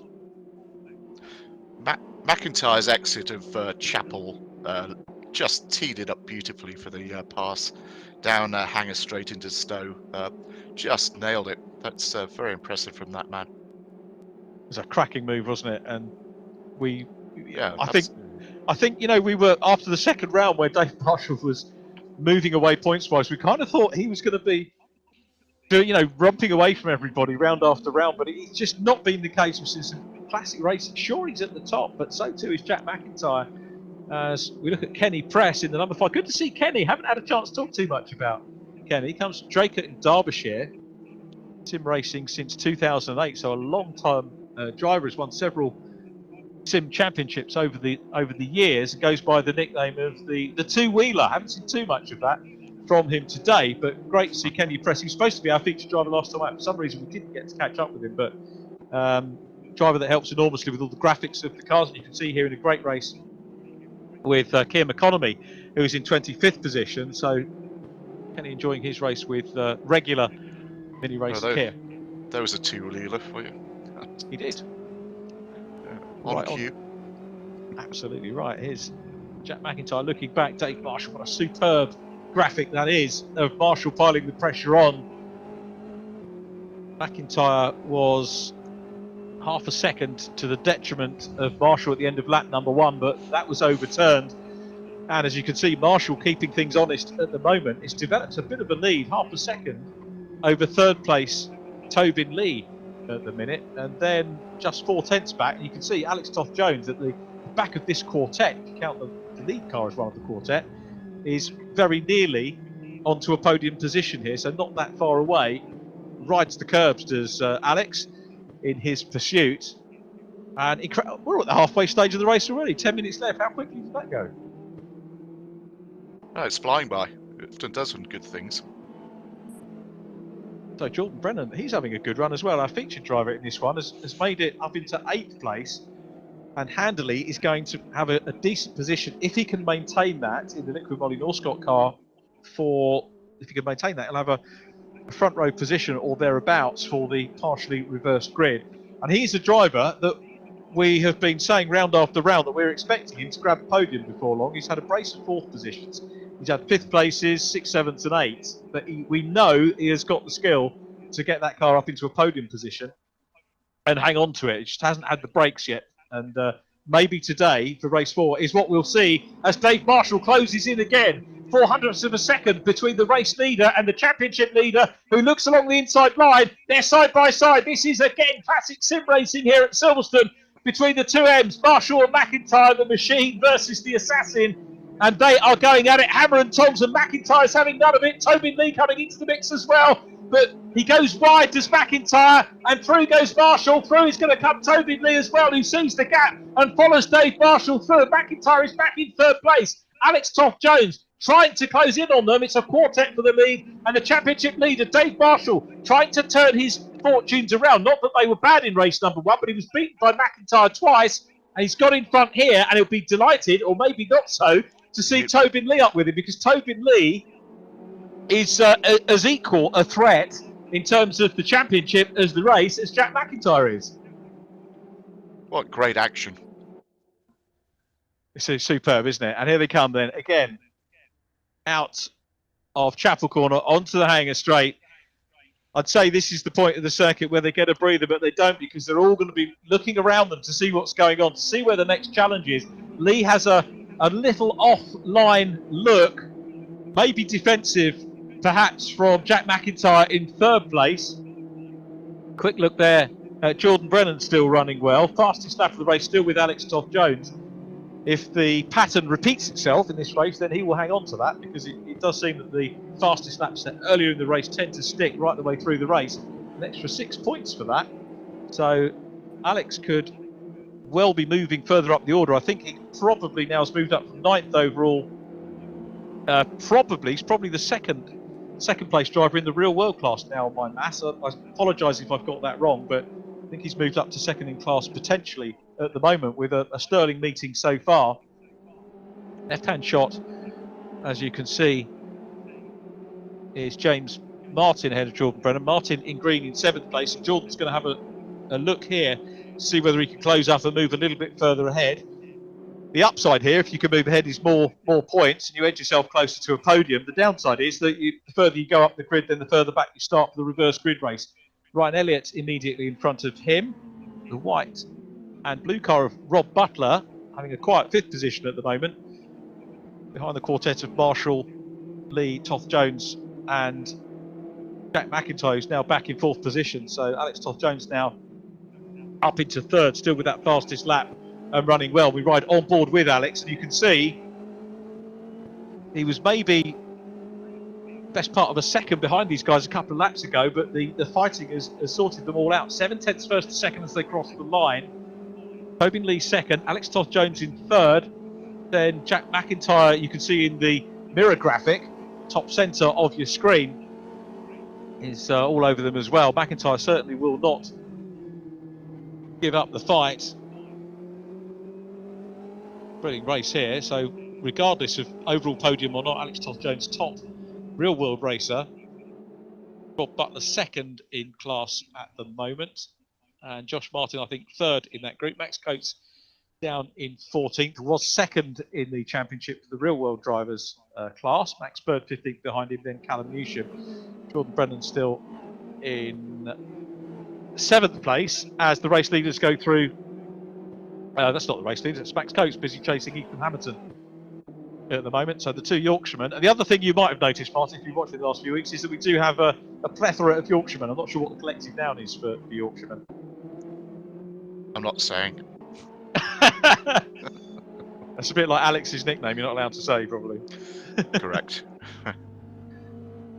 Got a nice different shot there from our race director as they came through that final turn to complete the lap. I'll tell you what, Dave Marshall is starting to do what he does best, and that is pull out a little bit of a lead. 2 seconds over Tobin Lee, 3/10 down to Alex Toth-Jones. The important thing here for Marshall, Martin, is that he's broken the toe now.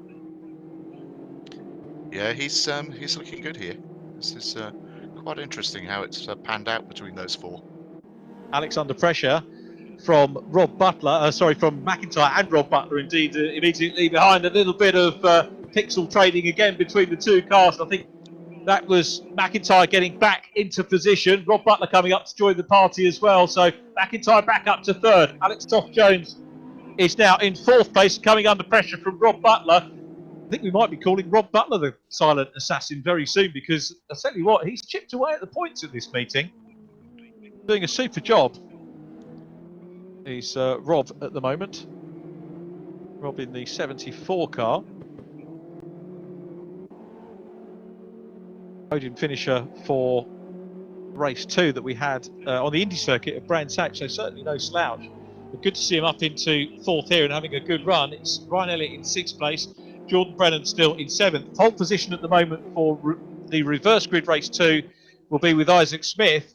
Josh Martin due to line up alongside him. Josh Hislop back in P2, so Hislop might be eyeing up another reverse grid race win here as we watch Jack MacIntrye trying to close in on Tobin Lee. So are we seeing a little bit of a renaissance here from MacIntrye in 3rd place? Is he going to be able to close down on Lee? The gap 7/10, trying to close down. There is Butler now up ahead of Alex Toth-Jones.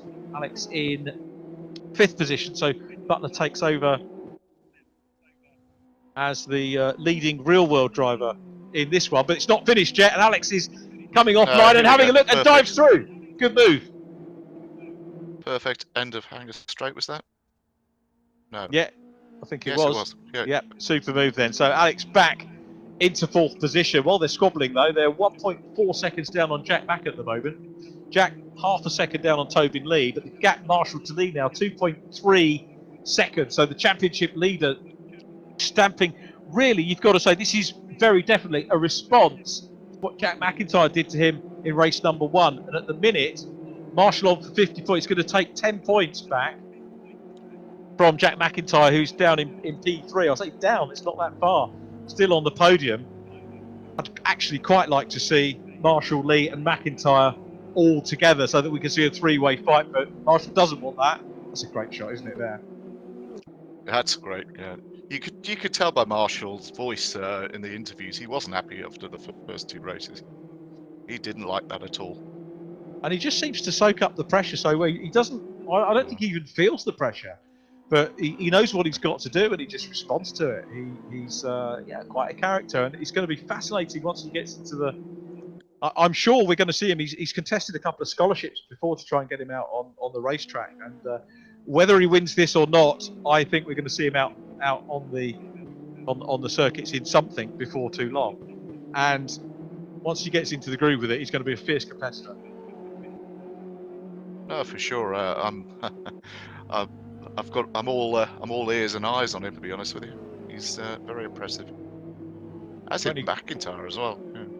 Yeah, some really good people coming through this program, and of course that's the other delight. Apart from us getting to see the sim lads and the real world racers going head to head, we're actually, opening up the real world market to these drivers, and they're seeing what they can do. They're seeing how professional the mini challenge is in the various guises that we had, and I didn't get the chance to say it, of course, but Andy Ringland running in the pro category. You're going to see Andy joining us on the token package at a few rounds this year as well, which we really look forward to. That was a great chat with. Yeah, that was a great chat with Andy. That was really enlightening.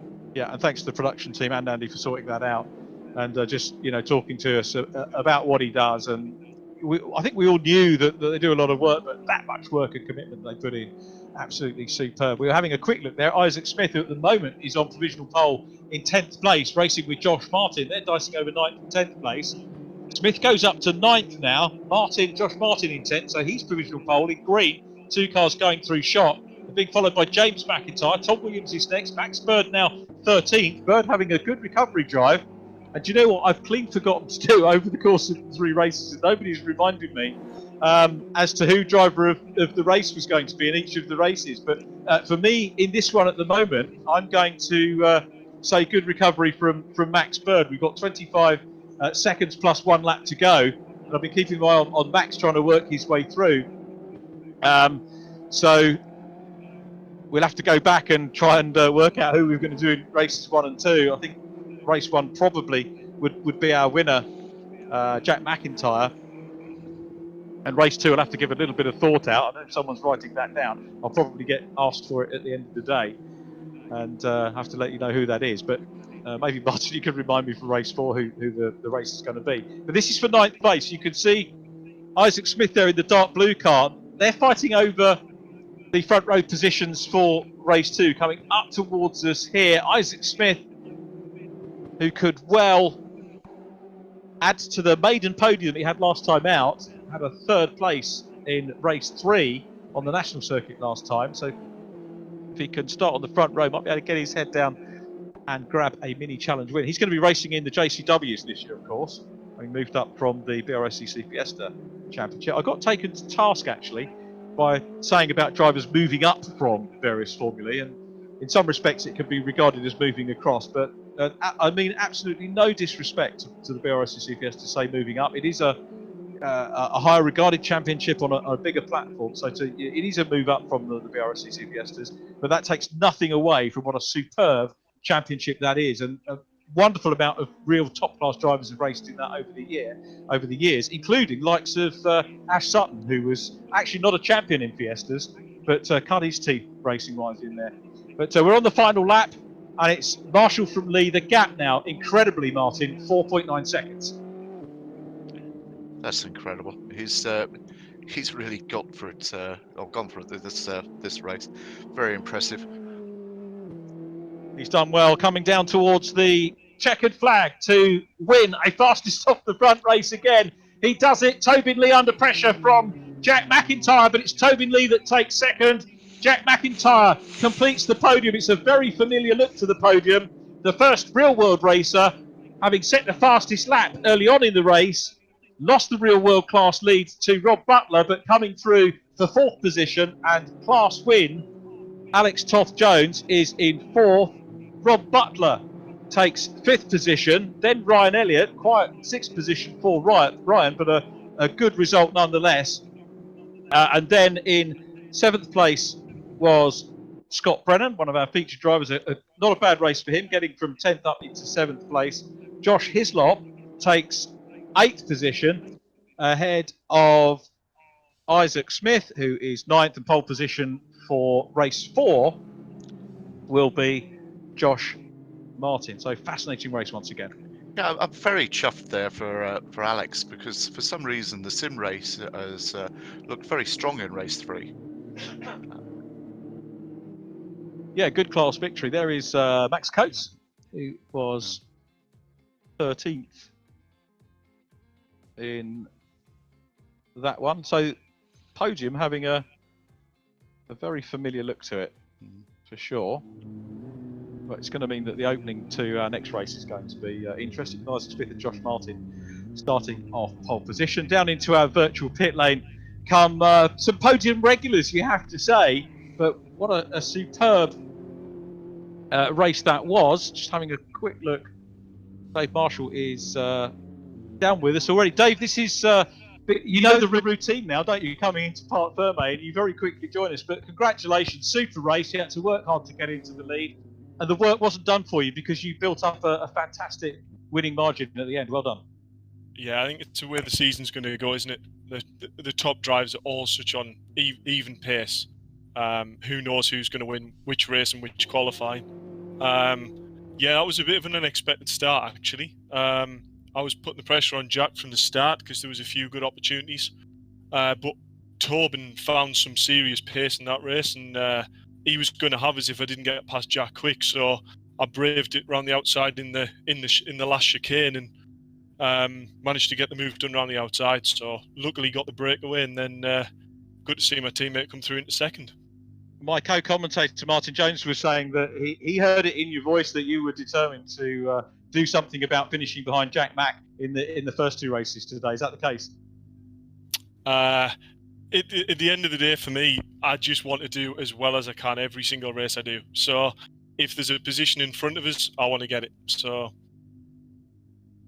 And P10 for the next race. We'll see whether you can work your way through and maybe get a podium. Don't want to put the pressure on you, but you know it's great to see you making the moves through. We'll give you a couple of minutes to recover. Well done on another superb win. Cheers, thanks for that. Let's move down to our second place driver. What a cracking drive. He managed to beat the man who was scoring the big points after races 1 and 2 today. Tobin Lee on the podium again. Congratulations. What a hard race.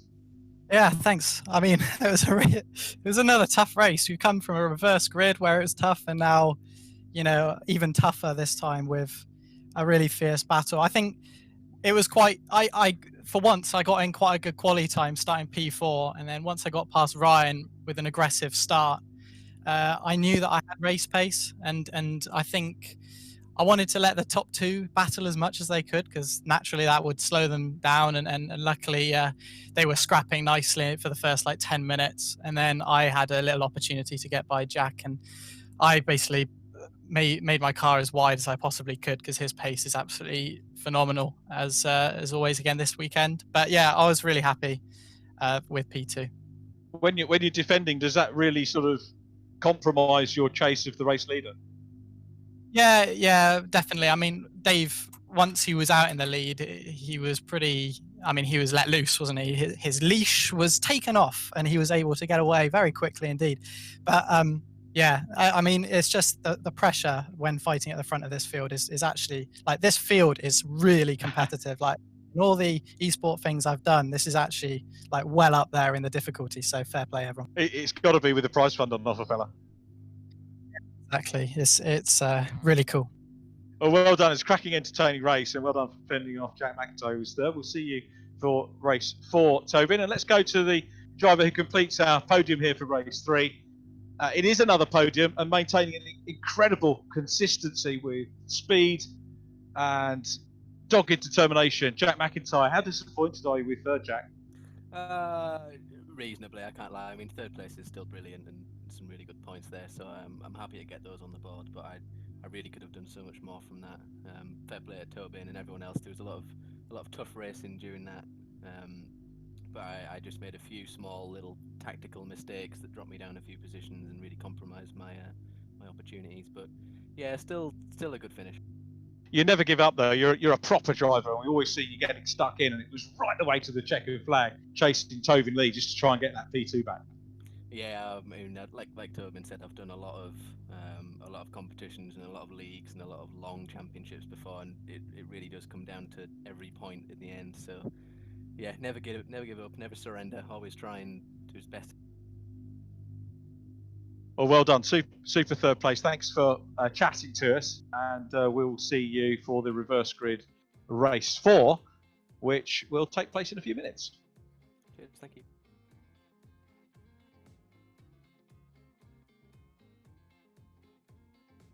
Podium then, Dave Marshall, the championship leader, scoring some good points there once again.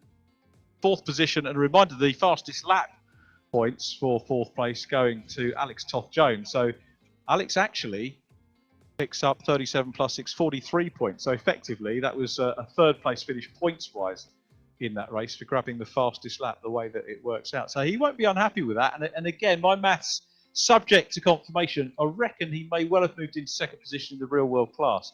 Now, talking of championship points, it is complicated. There are judicials, obviously, that, and now you definitely know about the judicials, having had that chat with Andy England earlier on. There are judicials which have gone through, so we won't be publishing the championship points at the end of the broadcast, but it does give us something to look forward to on social media over the next couple of days. So championship positions will be determined there. The one time we're going to have to look out for it is Brands Hatch GP. So I'm sure we'll have something in place. Maybe seconding some mathematicians from somewhere to be able to work out what's happening when we get to Brands Hatch GP at the end of the season. What a great circuit that is, talking of which. Yeah, really looking forward to that. It's just a shame that they built the housing estate, and then the people in the housing estate tried try to close the circuit down. You just go, oh, really? It's a classic place. Yeah, I agree. But once all the cars are electric in a few years' time, they won't have anything to complain about. So. Oh no, don't. Hybrids, I can put up with them. Yeah. I think they're going to have a big rethink about what they're doing with electric. It's, to me, and this is my personal opinion and not that of MSL of course. Consultants, is that I don't think we've got the infrastructure. They've not thought about it. And I'll shut up for now because here we go, race 4. Good spot, Martin. And cars on the grid. So Josh Martin on pole. Isaac Smith is alongside row 2, Josh Hislop with Scott Brennan. Then Ryan Elliott and Rob Butler. Alex Toth-Jones on row 4 with Jack MacIntrye, the last driver we just heard from, on the podium. And then Tobin Lee and Dave Marshall completing the top 10. Splendid sight, absolutely superb shot with Josh Martin there. Red light starting to go on for our final race of the day. Longish wait again, and away we go. Isaac Smith, the chaser in P2, looks up the inside line. Josh Hislop in the light blue NHS liveried car in 3rd, and everybody away well. We hold our breath to see if they all make it through Abbey safe and sound the first time. And coming towards us now, it is Isaac Smith out front, and I tell you what, there is contact in the field, and I think sadly that was Alex Toth-Jones who got tagged and will fall back down the order, but it's Isaac Smith coming under pressure here from Josh Hislop. Smith and Hislop, Josh Martin, the pole position man, down to 3rd, but won't give up without a fight. Running well is Ryan Elliott. Now, Ryan finished well, didn't he, in the previous race, and has made good ground already in the first few corners of this one to go up into 4th position. Martin having a go at Hislop, but it's Isaac Smith, the race leader, going down into Stowe Corner. Frenetic first few corners. Alex Toth-Jones, we did see him pinging off. He's 16th at the moment, Alex, so we've work to do. We'll keep an eye on what sort of recovery he can do, but it's Isaac Smith who leads. Martin running a little bit deep into the corner there in 3rd place, but it's the Fiesta champion in the 1-2-3 car who is out front. Josh Hislop is in P2 as they complete at the first lap of our 4th race of the day. Down towards Abbey Corner again. Hislop, Smith, Elliott. Now Jack MacIntyre is on a complete mission here. He's up into 4th place from 8th position on the grid, and won't be content with looking for a podium from there. He'll be looking for the win for sure. In fact, now, or is he? Because the timing screen sorting itself out as Martin goes through on the inside line, grabs the curve, and that was very cheeky. Yeah, Max Coates has come into the top 10 as well. So Coates has had a red mist start, or enthusiastic start as well, as Smith and Hislop start to break free. Ryan Elliott is next up, and then Dave Marshall and Jack MacIntyre are together once again. So the two leaders who battled in the early stages of race 3 side by side. MacIntyre's got his nose in front at the moment. The white-blue car on the outside line. 66 on the outside there with Max Coates in behind as well. Nice to see James MacIntyre in the 47 car there as Coates goes up on the inside line here. Marshall's up ahead of MacIntyre, and Coates looking to go through with Josh Martin in the mix as well. Superb stuff, Martin. What a great move if that sticks. Oh, it has. Yeah, good stuff for Max Coates. He definitely wants a podium here. He's only 1 place shy of the podium at the moment. But Jack MacIntyre off track there as well. MacIntyre forced off line, so that's going to dip him a couple of places behind Dave Marshall.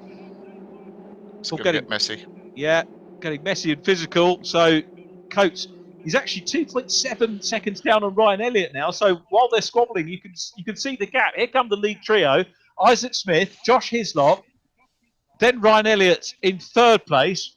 Ryan already with the podium today. I know he would dearly love to go away with a double podium, as he did last time out on the national circuit. Silverstone, I think, it's going to be a good track for him. And there's our featured driver, Damien Hall. Great to have a chat with him. Damien dicing with the 47 car, James MacIntyre, with Alex Toth-Jones immediately in front of them.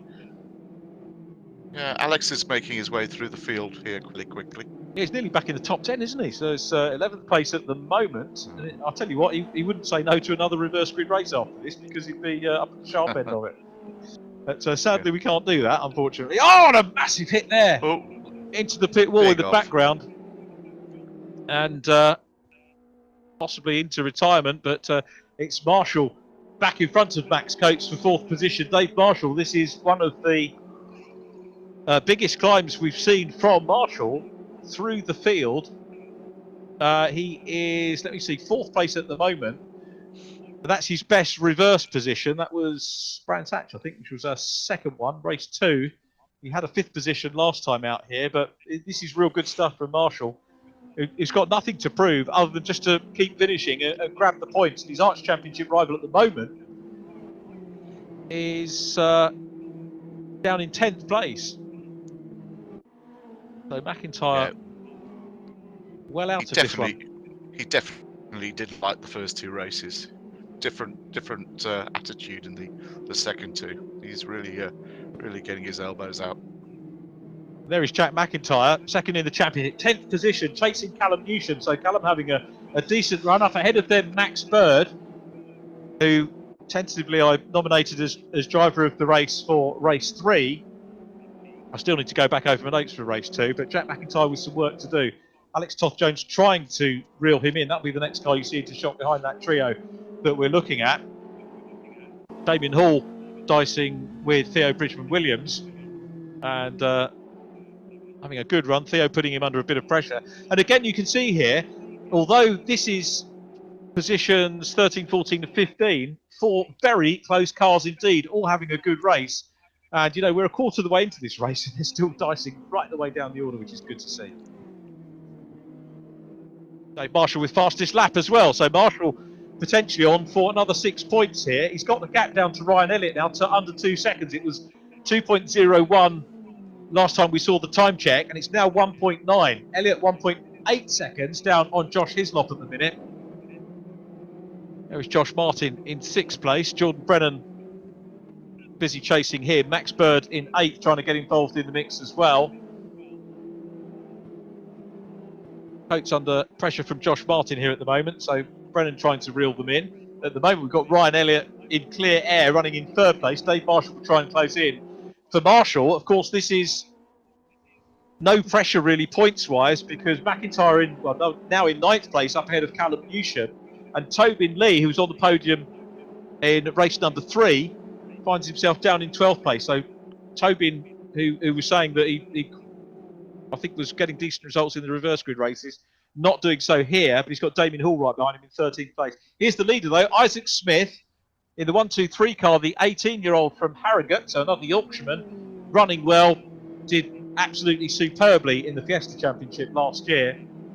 Wasn't the easiest of championships for him to win. A lot of very good drivers, both young and more mature racing in the Fiestas. You get a lot of sort of career drivers in that championship and staying with it, and a lot of very good teams that have stayed with that championship over the years as well. But he was the youngest driver to win that championship, and now, as we said, moving up into the JCWs for this year and keeping a good gap here over Josh Hislop at the moment in 2nd. Josh trying to hunt him down, but not having the best of fortunes in the 58 car at getting that gap down.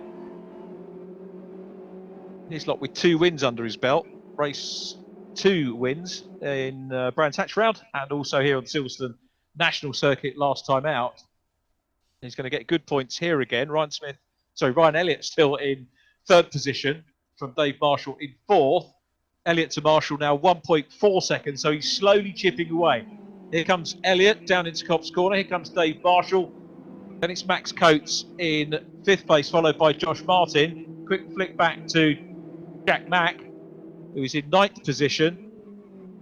And then Callum Newsham, but a good battle going on now between Josh Martin and Jordan Brennan. Brennan in 6th place. Again, getting a little bit physical. The Liquid Moly car trying to work his way around the outside line, but it was a good exit of the corner for Josh Martin, who maintains that position. So Martin, Brennan, Bird and MacIntyre with Callum Newsham in 10th.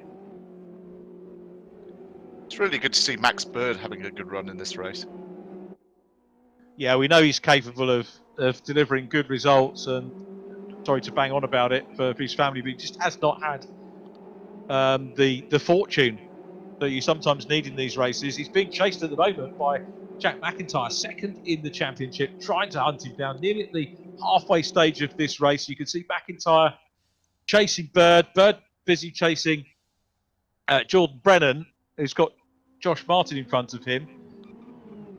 Max Coates still running in 5th place. Quick check on the timing screen for fastest lap, still with Dave Marshall, who's got the gap now between himself and Ryan Elliott down to under a second, and in fact brought 2 tenths back there as Dave Marshall. So the battle for 3rd position, not quite a battle actually yet, but it is closing up between those two. This forecast scrap, equally worth our attention, with Jack MacIntyre trying to get back on terms with this group. Callum Newsham in behind him at the moment as well. Isaac Smith still the leader, on board with Josh Martin, trying to go down the inside line of Jordan Brennan. Jordan's got a good run though. Come down into Abbey the right. Just how close does it get? And yeah, that's the end result. Yep. Josh having to take evasive action, rejoins down behind Jack Mack. So Jack MacIntyre now up into 8th place. Alex Toth-Jones is in 12th. Tobin Lee his next time. There is Tobin, who was on the podium last time out. Alex and Tobin will, I guess, be keen not to engage too much with each other, just to maybe try and work and close in on the rest of the pack. But yeah, they're certainly closing up now.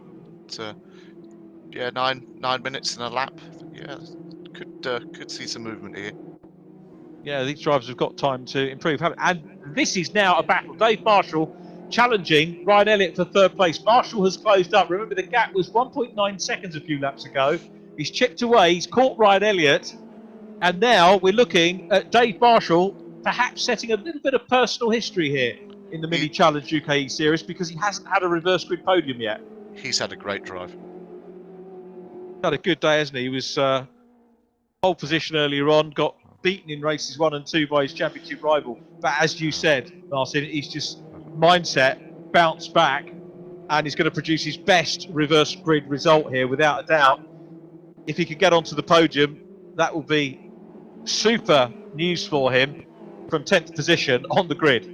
I'd say end of hanger straight. He'll make his move. He's going to have a look. Are we watching a potential driver of the day here? We know Ryan Elliott, though, is exceedingly good under pressure and takes a defensive line there, maintaining the position. It's not going to be easy for Dave Marshall to pass him, and this is one of the big strengths of Ryan Elliott, the 18-year-old from Stockton-on-Tees. But a little bit of side-by-side action again. Elliott holds on to it, really does soak up the pressure here, and he knows that he's got the championship leader right with him. That was close, it was fair. This is nail-biting stuff, and keep your eyes open for Max Coates in 5th position, who's trying to reel them in as well. Max Coates will take advantage of the fact that these two are squabbling and try and close in. And Ryan Elliott, as I say, he will not let Marshall pass if he can help it. Marshall putting him under pressure. And here's the view, the rear end of the Fanatec car. Marshall tees him up, makes the move down the inside. I tell you what, the director did a superb job of teeing up that move. But he's coming back, isn't he, on the cutback? A little bit of a kiss of the couple between the two cars. Marshall's got his nose in front. Ryan Elliott is teeing up the inside line again. Is he going to get the run? And as predicted, Max Coates is up in the mix as well. Elliott's got the inside run there, so come along, hanger straight. Martin Jones, superb racing. Absolutely brilliant. Great discipline between them all. Marshall trying to get the run around the outside line here, as no, he's not having it, Ryan Elliott. Rightly so. Elliott grabs the inside line, and Max Coates goes down the inside line. Sees a gap. He's going for 3rd place. Coates is challenging for 3rd as they come down the gradient in towards the chicane. Coates is on the outside line. He could end up surrendering a place here. Is he going to brave it out? Switches in, turns in tight. Dave Marshall's coming through as well. At the moment, we can't quite see where Ryan Elliott is. Elliott's going to lose the place. He's being bumped out on the outside line. Elliott muscled out of the way. Dave Marshall's going to grab the inside line as they come down into Abbey, but it was Max Coates who came through into P3. Across our curb cam they go. It's still Isaac Smith out front from Josh Hislop. Our apologies to them. Leading the race well. Max Coates is 3rd. Dave Marshall still in 4th place. Ryan Elliott good defensive stuff, I thought, from Ryan Martin. Very clean. Very, he's worked that one out. That was very good. Yeah, he's a great little racer, Ryan Elliott. We've got so many good racers in this championship. And here's a view of our top three. Well, we flick back. Alex Toth-Jones still making progress. He's in 12th, working hard with Toby in lead to try and close in on the lead group. Max Bird in the 44 car in 7th place. Jack Mack is ahead of him now up in 6th. So MacIntyre's had a good recovery. Now here is our race leader, Isaac Smith. Pretty lonely race for him so far. And just the one podium so far in the championship. We had a preview race, which I've discussed before on our championship coverage, in the week before our first event at Donington Park, and Isaac Smith was leading that one. And since then, we hadn't really seen the best of form from him, but this is really going to help his confidence if he can take the reverse grid race win. Max Coates doing superbly as well. Coates, remember, in this race, didn't start in the top 10, so didn't benefit from the reverse grid start, but he's now got Dave Marshall, the spectre of Dave Marshall, looming large in his mirrors here.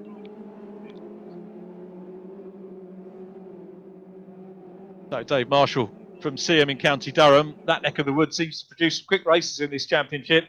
The first two coming through shot. Isaac Smith, Josh Hislop in P2.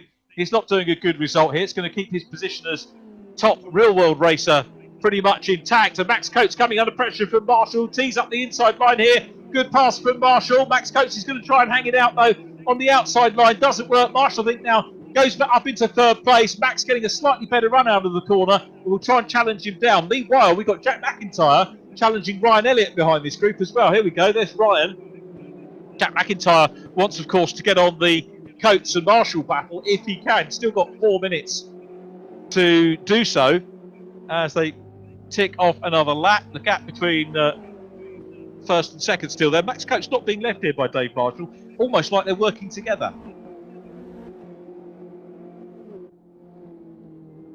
Smith, Hislop, Marshall, Coates, Elliott, MacIntyre, Bird, Martin, Brennan and Lee, the top 10. Alex Toth-Jones is 11th ahead of Callum Newsham. And once again, a superb race that we have had here at Silverstone as we watch Jack MacIntyre now up ahead of Ryan Elliott, up into 5th position. Will he be able to close down on Max Coates before the end of the race? See whether he can do that. Featured driver here, Damien Hall, in 13th place at the moment, so not having a bad run, ahead of Ethan Hammerton and chasing Callum Newsham at the moment, as Coates and Marshall, still not that much between them, 3/10 as they go through the checkpoint there. Smith 1.8 seconds clear of Josh Hislop to the good for the race lead at the moment. Dave Marshall is in 3rd, on for his best reverse grid race. And look at this three-way fight coming out of the club corner and onto the main straight here. Josh Martin in the mix there with Jordan Brennan. Tobin Lee there as well. That is for 8th, 9th and 10th position, and Martin holding sway at the moment. Jordan exploring the wider line. Tobin Lee looking up the inside line. Alex Toth-Jones trying to get in the mix as well. Callum Newsham and Damien Hall in close proximity as well. Switch focus to Newsham. There is Hall at the back of this group. Having a good race here, the Barbadian at the moment in 13th. So one of his better results is best finish so far, 10th position, race 3, I think, as we mentioned earlier on in the programme. That was at Donington Park, but real good gaggle of cars enjoying a super scrap. This lead out to 2 seconds now. Dave Marshall is 4 seconds adrift. Max Coates losing a little bit of ground as well. And here comes Damien Hall. Looks down the inside line of Alex Toth-Jones to himself. He's teeing up. Callum Newsham has a look to the inside line. Hall switches lines here. He's going to go for the cutback on the exit of this corner. Not able to do that. Carrying the momentum out to the outer reaches of the track, challenging for 12th position. Down across the line they go again. 1 minute 43 plus 1 lap to go. Josh Martin under big pressure in 8th place at the moment, trying to close in. Max Bird, incidentally, has got 3 seconds over that group. Max in a lonely 7th place, but having a good run again as Alex comes under pressure from Damien Hall again in the 246 car. Damien having a a decent race here as we look back to Tobin Lee at the head of this group in 9th place. Tobin trying to close in on Josh Martin, who's broken a little bit clear at the moment. You can see Max Bird not that far behind Ryan Elliott now as well. So Bird closing in on Elliott. That would be for 6th position. Jack MacIntyre ahead of them. Some place swapping about to go on here as well. Callum Newsham looking up the inside line of Alex Toth-Jones and closing off on his teammate Jordan Brennan, who is running at the moment in what was 10th place, now 11th position.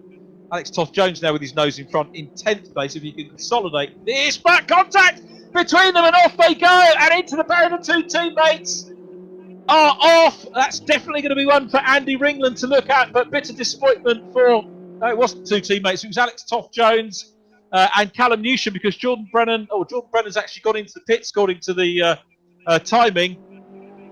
Saw it as red and white cars in the distance that had gone as we watched the 58 car. Josh Hislop running in 2nd place, so Isaac Smith still the leader, 2.4 seconds clear of Josh Hislop. We're looking at Jack MacIntyre. Jack Mac is in 5th place, trying to close down on Max Coates.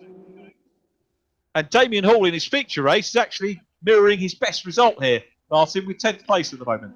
Yeah, it's good. And if you're not going to win and you're in a position where you're knocked off, it's quite good TV coverage. So thanks, Alex. You'd be amazed how many drivers I say that to. You know, if you're spinning, you're getting coverage, but you can make characters out of it. Just don't do it too much. But yeah, it's a shame for Alex. There he is. Yeah, he won't like it, but no, understandably so. But he's now dicing with Luke Kidsley, who of course won race 2 of the day. Yeah, race winner. Yeah, so you know, a lot of talent all the way down the field. And Luke 12th in this one, and Alex still 13th. So some reasonable points to be had. 13th place accumulates 22 points. It's not what Alex wanted, but it's going to put a dent in his progress up the ladder of the real world drivers points challenge. We're on to the final lap now, and it's Isaac Smith still there. Max Coates coming under pressure from Jack MacIntyre. This for 4th position. MacIntyre's done a good recovery here. You can see Marshall's moved clear. It's still Smith from Hislop. 2.8 seconds the gap now. Isaac Smith, another first-time winner in the offing here at Silverstone, as Jack MacIntyre wants the extra points, challenges Max Coates, exploring the outside line. Coates hangs on to it, and MacIntyre will have to work out a different strategy as they come down through Vale in towards the club complex once again. I don't think he's going to do it. It's going to be Isaac Smith who's going to take the win as they come up towards the final corner. Isaac Smith takes the win, his first win in the official mini challenge eSeries with Virtual Reality Racing Club. 2nd position to Josh Hislop. 3rd position goes to Dave Marshall, a podium from 10th position in the reverse grid race. And Max Coates holds on to take 4th position after a spirited challenge from Jack MacIntyre.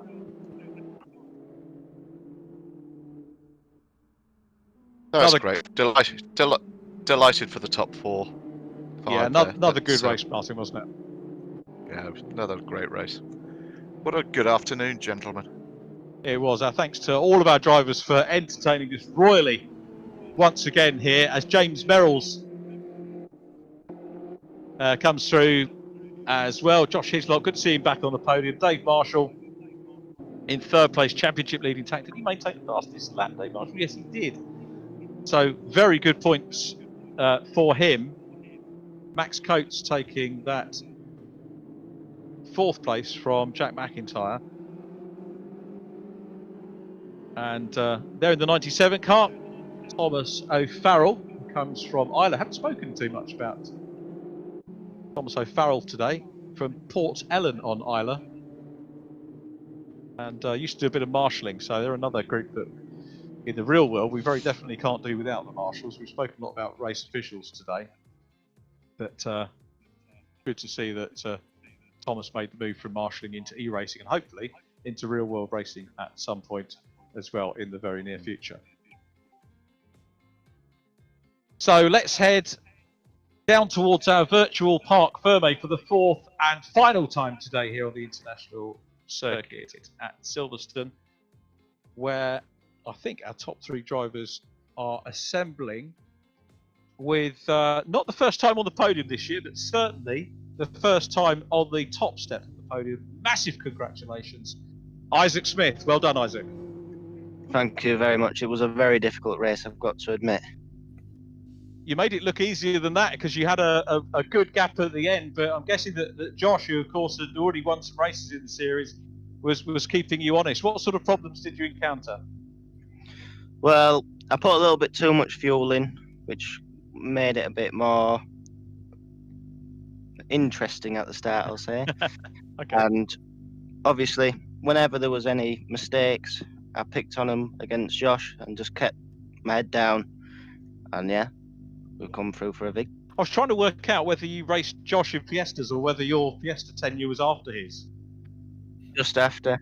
It was just after. Yeah, I was trying to, when you're trying to sort of assimilate all the information about drivers, racing in championships over various years, it's difficult to do that. But great to see another first-time winner. We've had 2 first-time winners today, and that must mean a great deal to you. Yeah, it does, obviously. In real life, obviously, it gives me a massive boost of, yeah, I can't really speak. It was a really good race to me. When are you going out testing in the JCWs for real, or have you done so already? I've been out in the Mini already, but very soon, hopefully.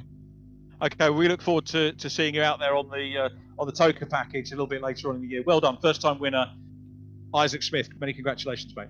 Thank you very much. It's our pleasure. And also our pleasure to welcome the second place driver to the podium. Welcome back to the podium, Josh Hislop. Thanks, Richard. Good race for you. It was hard work, for sure, by the look of it. Yeah, it was quite difficult. I think my tyres got a little bit too hot sitting behind Isaac in the first part of the race, and then from there I struggled to keep up. But yeah, credit where credit's due. Isaac did an amazing job. He was really quick today. I think in terms of the real world drivers, obviously you're still leading that championship, I think, by my maths, and that must mean a fair amount to you. Hopefully not being unkind to say that maybe today not quite as consistent as you've had in the previous rounds. Yeah, today's been a bit of a difficult day. Didn't qualify very well in the first qualifying session, and then from there just got caught up in a few incidents and ended up further back than I would have hoped. But I'm glad to finish the weekend off with a good result for sure. And certainly not too much damage done in terms of your class lead in the championship. No, it's good still to be leading the class championship even after a bit of a bad weekend. So yeah, I'm happy with that. Nice one, Josh. Thanks for taking the time to talk to us, and well done on second position, maintaining the class lead. And, Thank you. Thank you, mate. And we're going to go to our third place driver, making a habit of being on the podium. And a personal best for the year in terms of the reverse grid races, from 10th position up onto the podium. Great drive once again to Davey Machine Marshall. Well done, Dave. Get in there. Get in there. That's the first real passion I've heard from you. For the past 4 years, I've been trying to get into real cars. And it's always come down to budget and who's had the bigger back pocket. Yeah. So this is the real opportunity for me to try and get a kickstart. So I am giving it absolutely everything. So left it at the last race to finally find my pace during the race. And yeah, it got very messy at the start. There was cars crisscrossing in front of us, and somehow me and Max behind just managed to get straight through. Yeah, fantastic job to Isaac. Like, he's progressed so far this week. Through practice, his pace has been phenomenal. And chuffed to see Max Coates come away with fourth. Shame I took the podium from him, but fantastic drive by him.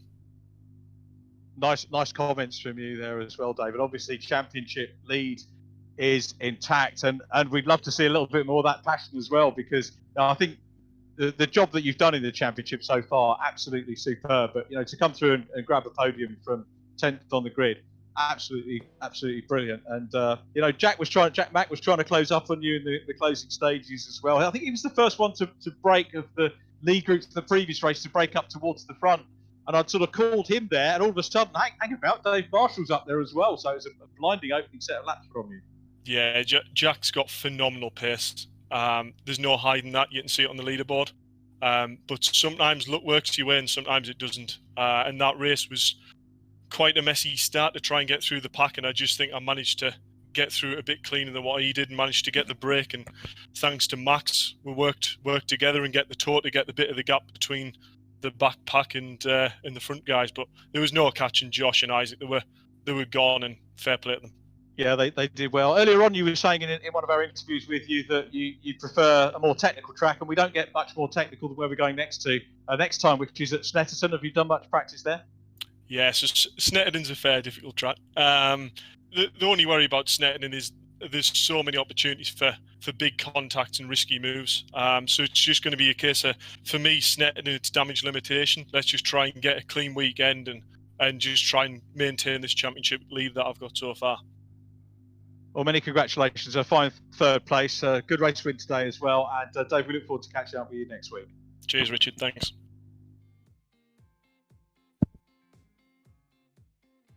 So, Martin Jones, thanks ever so much for your company today. And what are your initial thoughts about watching it from the comms box?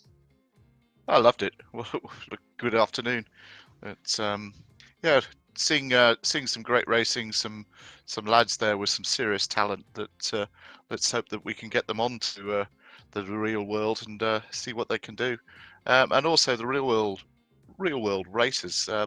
It's tough coming from that discipline into a sim sort of situation. So, yeah, all in all, thank you very much. What a great afternoon. It's been a pleasure to work with you. Any closing thoughts on MSL's plans for the future? Obviously, you've got a few trade secrets up your sleeve, I guess, with the current scenario. But what sort of things are you looking forward to over the rest of this year? We've got so much on. It's unbelievable. And what is really exciting is the last 3 weeks coming out of, hopefully coming out of this situation we're all in. Dreadful situation. The phone's ringing. There's a lot of buzz again. Formula One's getting going. We're involved in that. Formula E, touring cars, British GT, Toka. I'm just really looking forward to getting going so that a lot of my friends can get back to work and relax a bit, so that we're all going to be on the other side of this shortly, hopefully. Thanks, guys. Yeah, thanks very much, Martin, for your company today and your input, which has been greatly appreciated. Hopefully we'll be able to do it again soon. So from all of us in the official Mini Challenge eSeries with Virtual Reality Racing Club, a big thank you to Andy Ringland for joining us in qualifying the Clerk of the Course. He's got some work to do now and sort everything out. And Rich Hayden, Mike Lau, and anyone that's put all the work into this championship, a big thank you, especially to the drivers and also the families who are obviously supporting all the drivers in their homes with their working environment. From Martin Jones, who's been alongside me in the commentary box today, and myself, Richard John Neal, wishing you a safe and pleasant week, and we look forward to your company next weekend when we'll be racing on the Snetterton circuit. So thanks very much for watching. Bye-bye for now.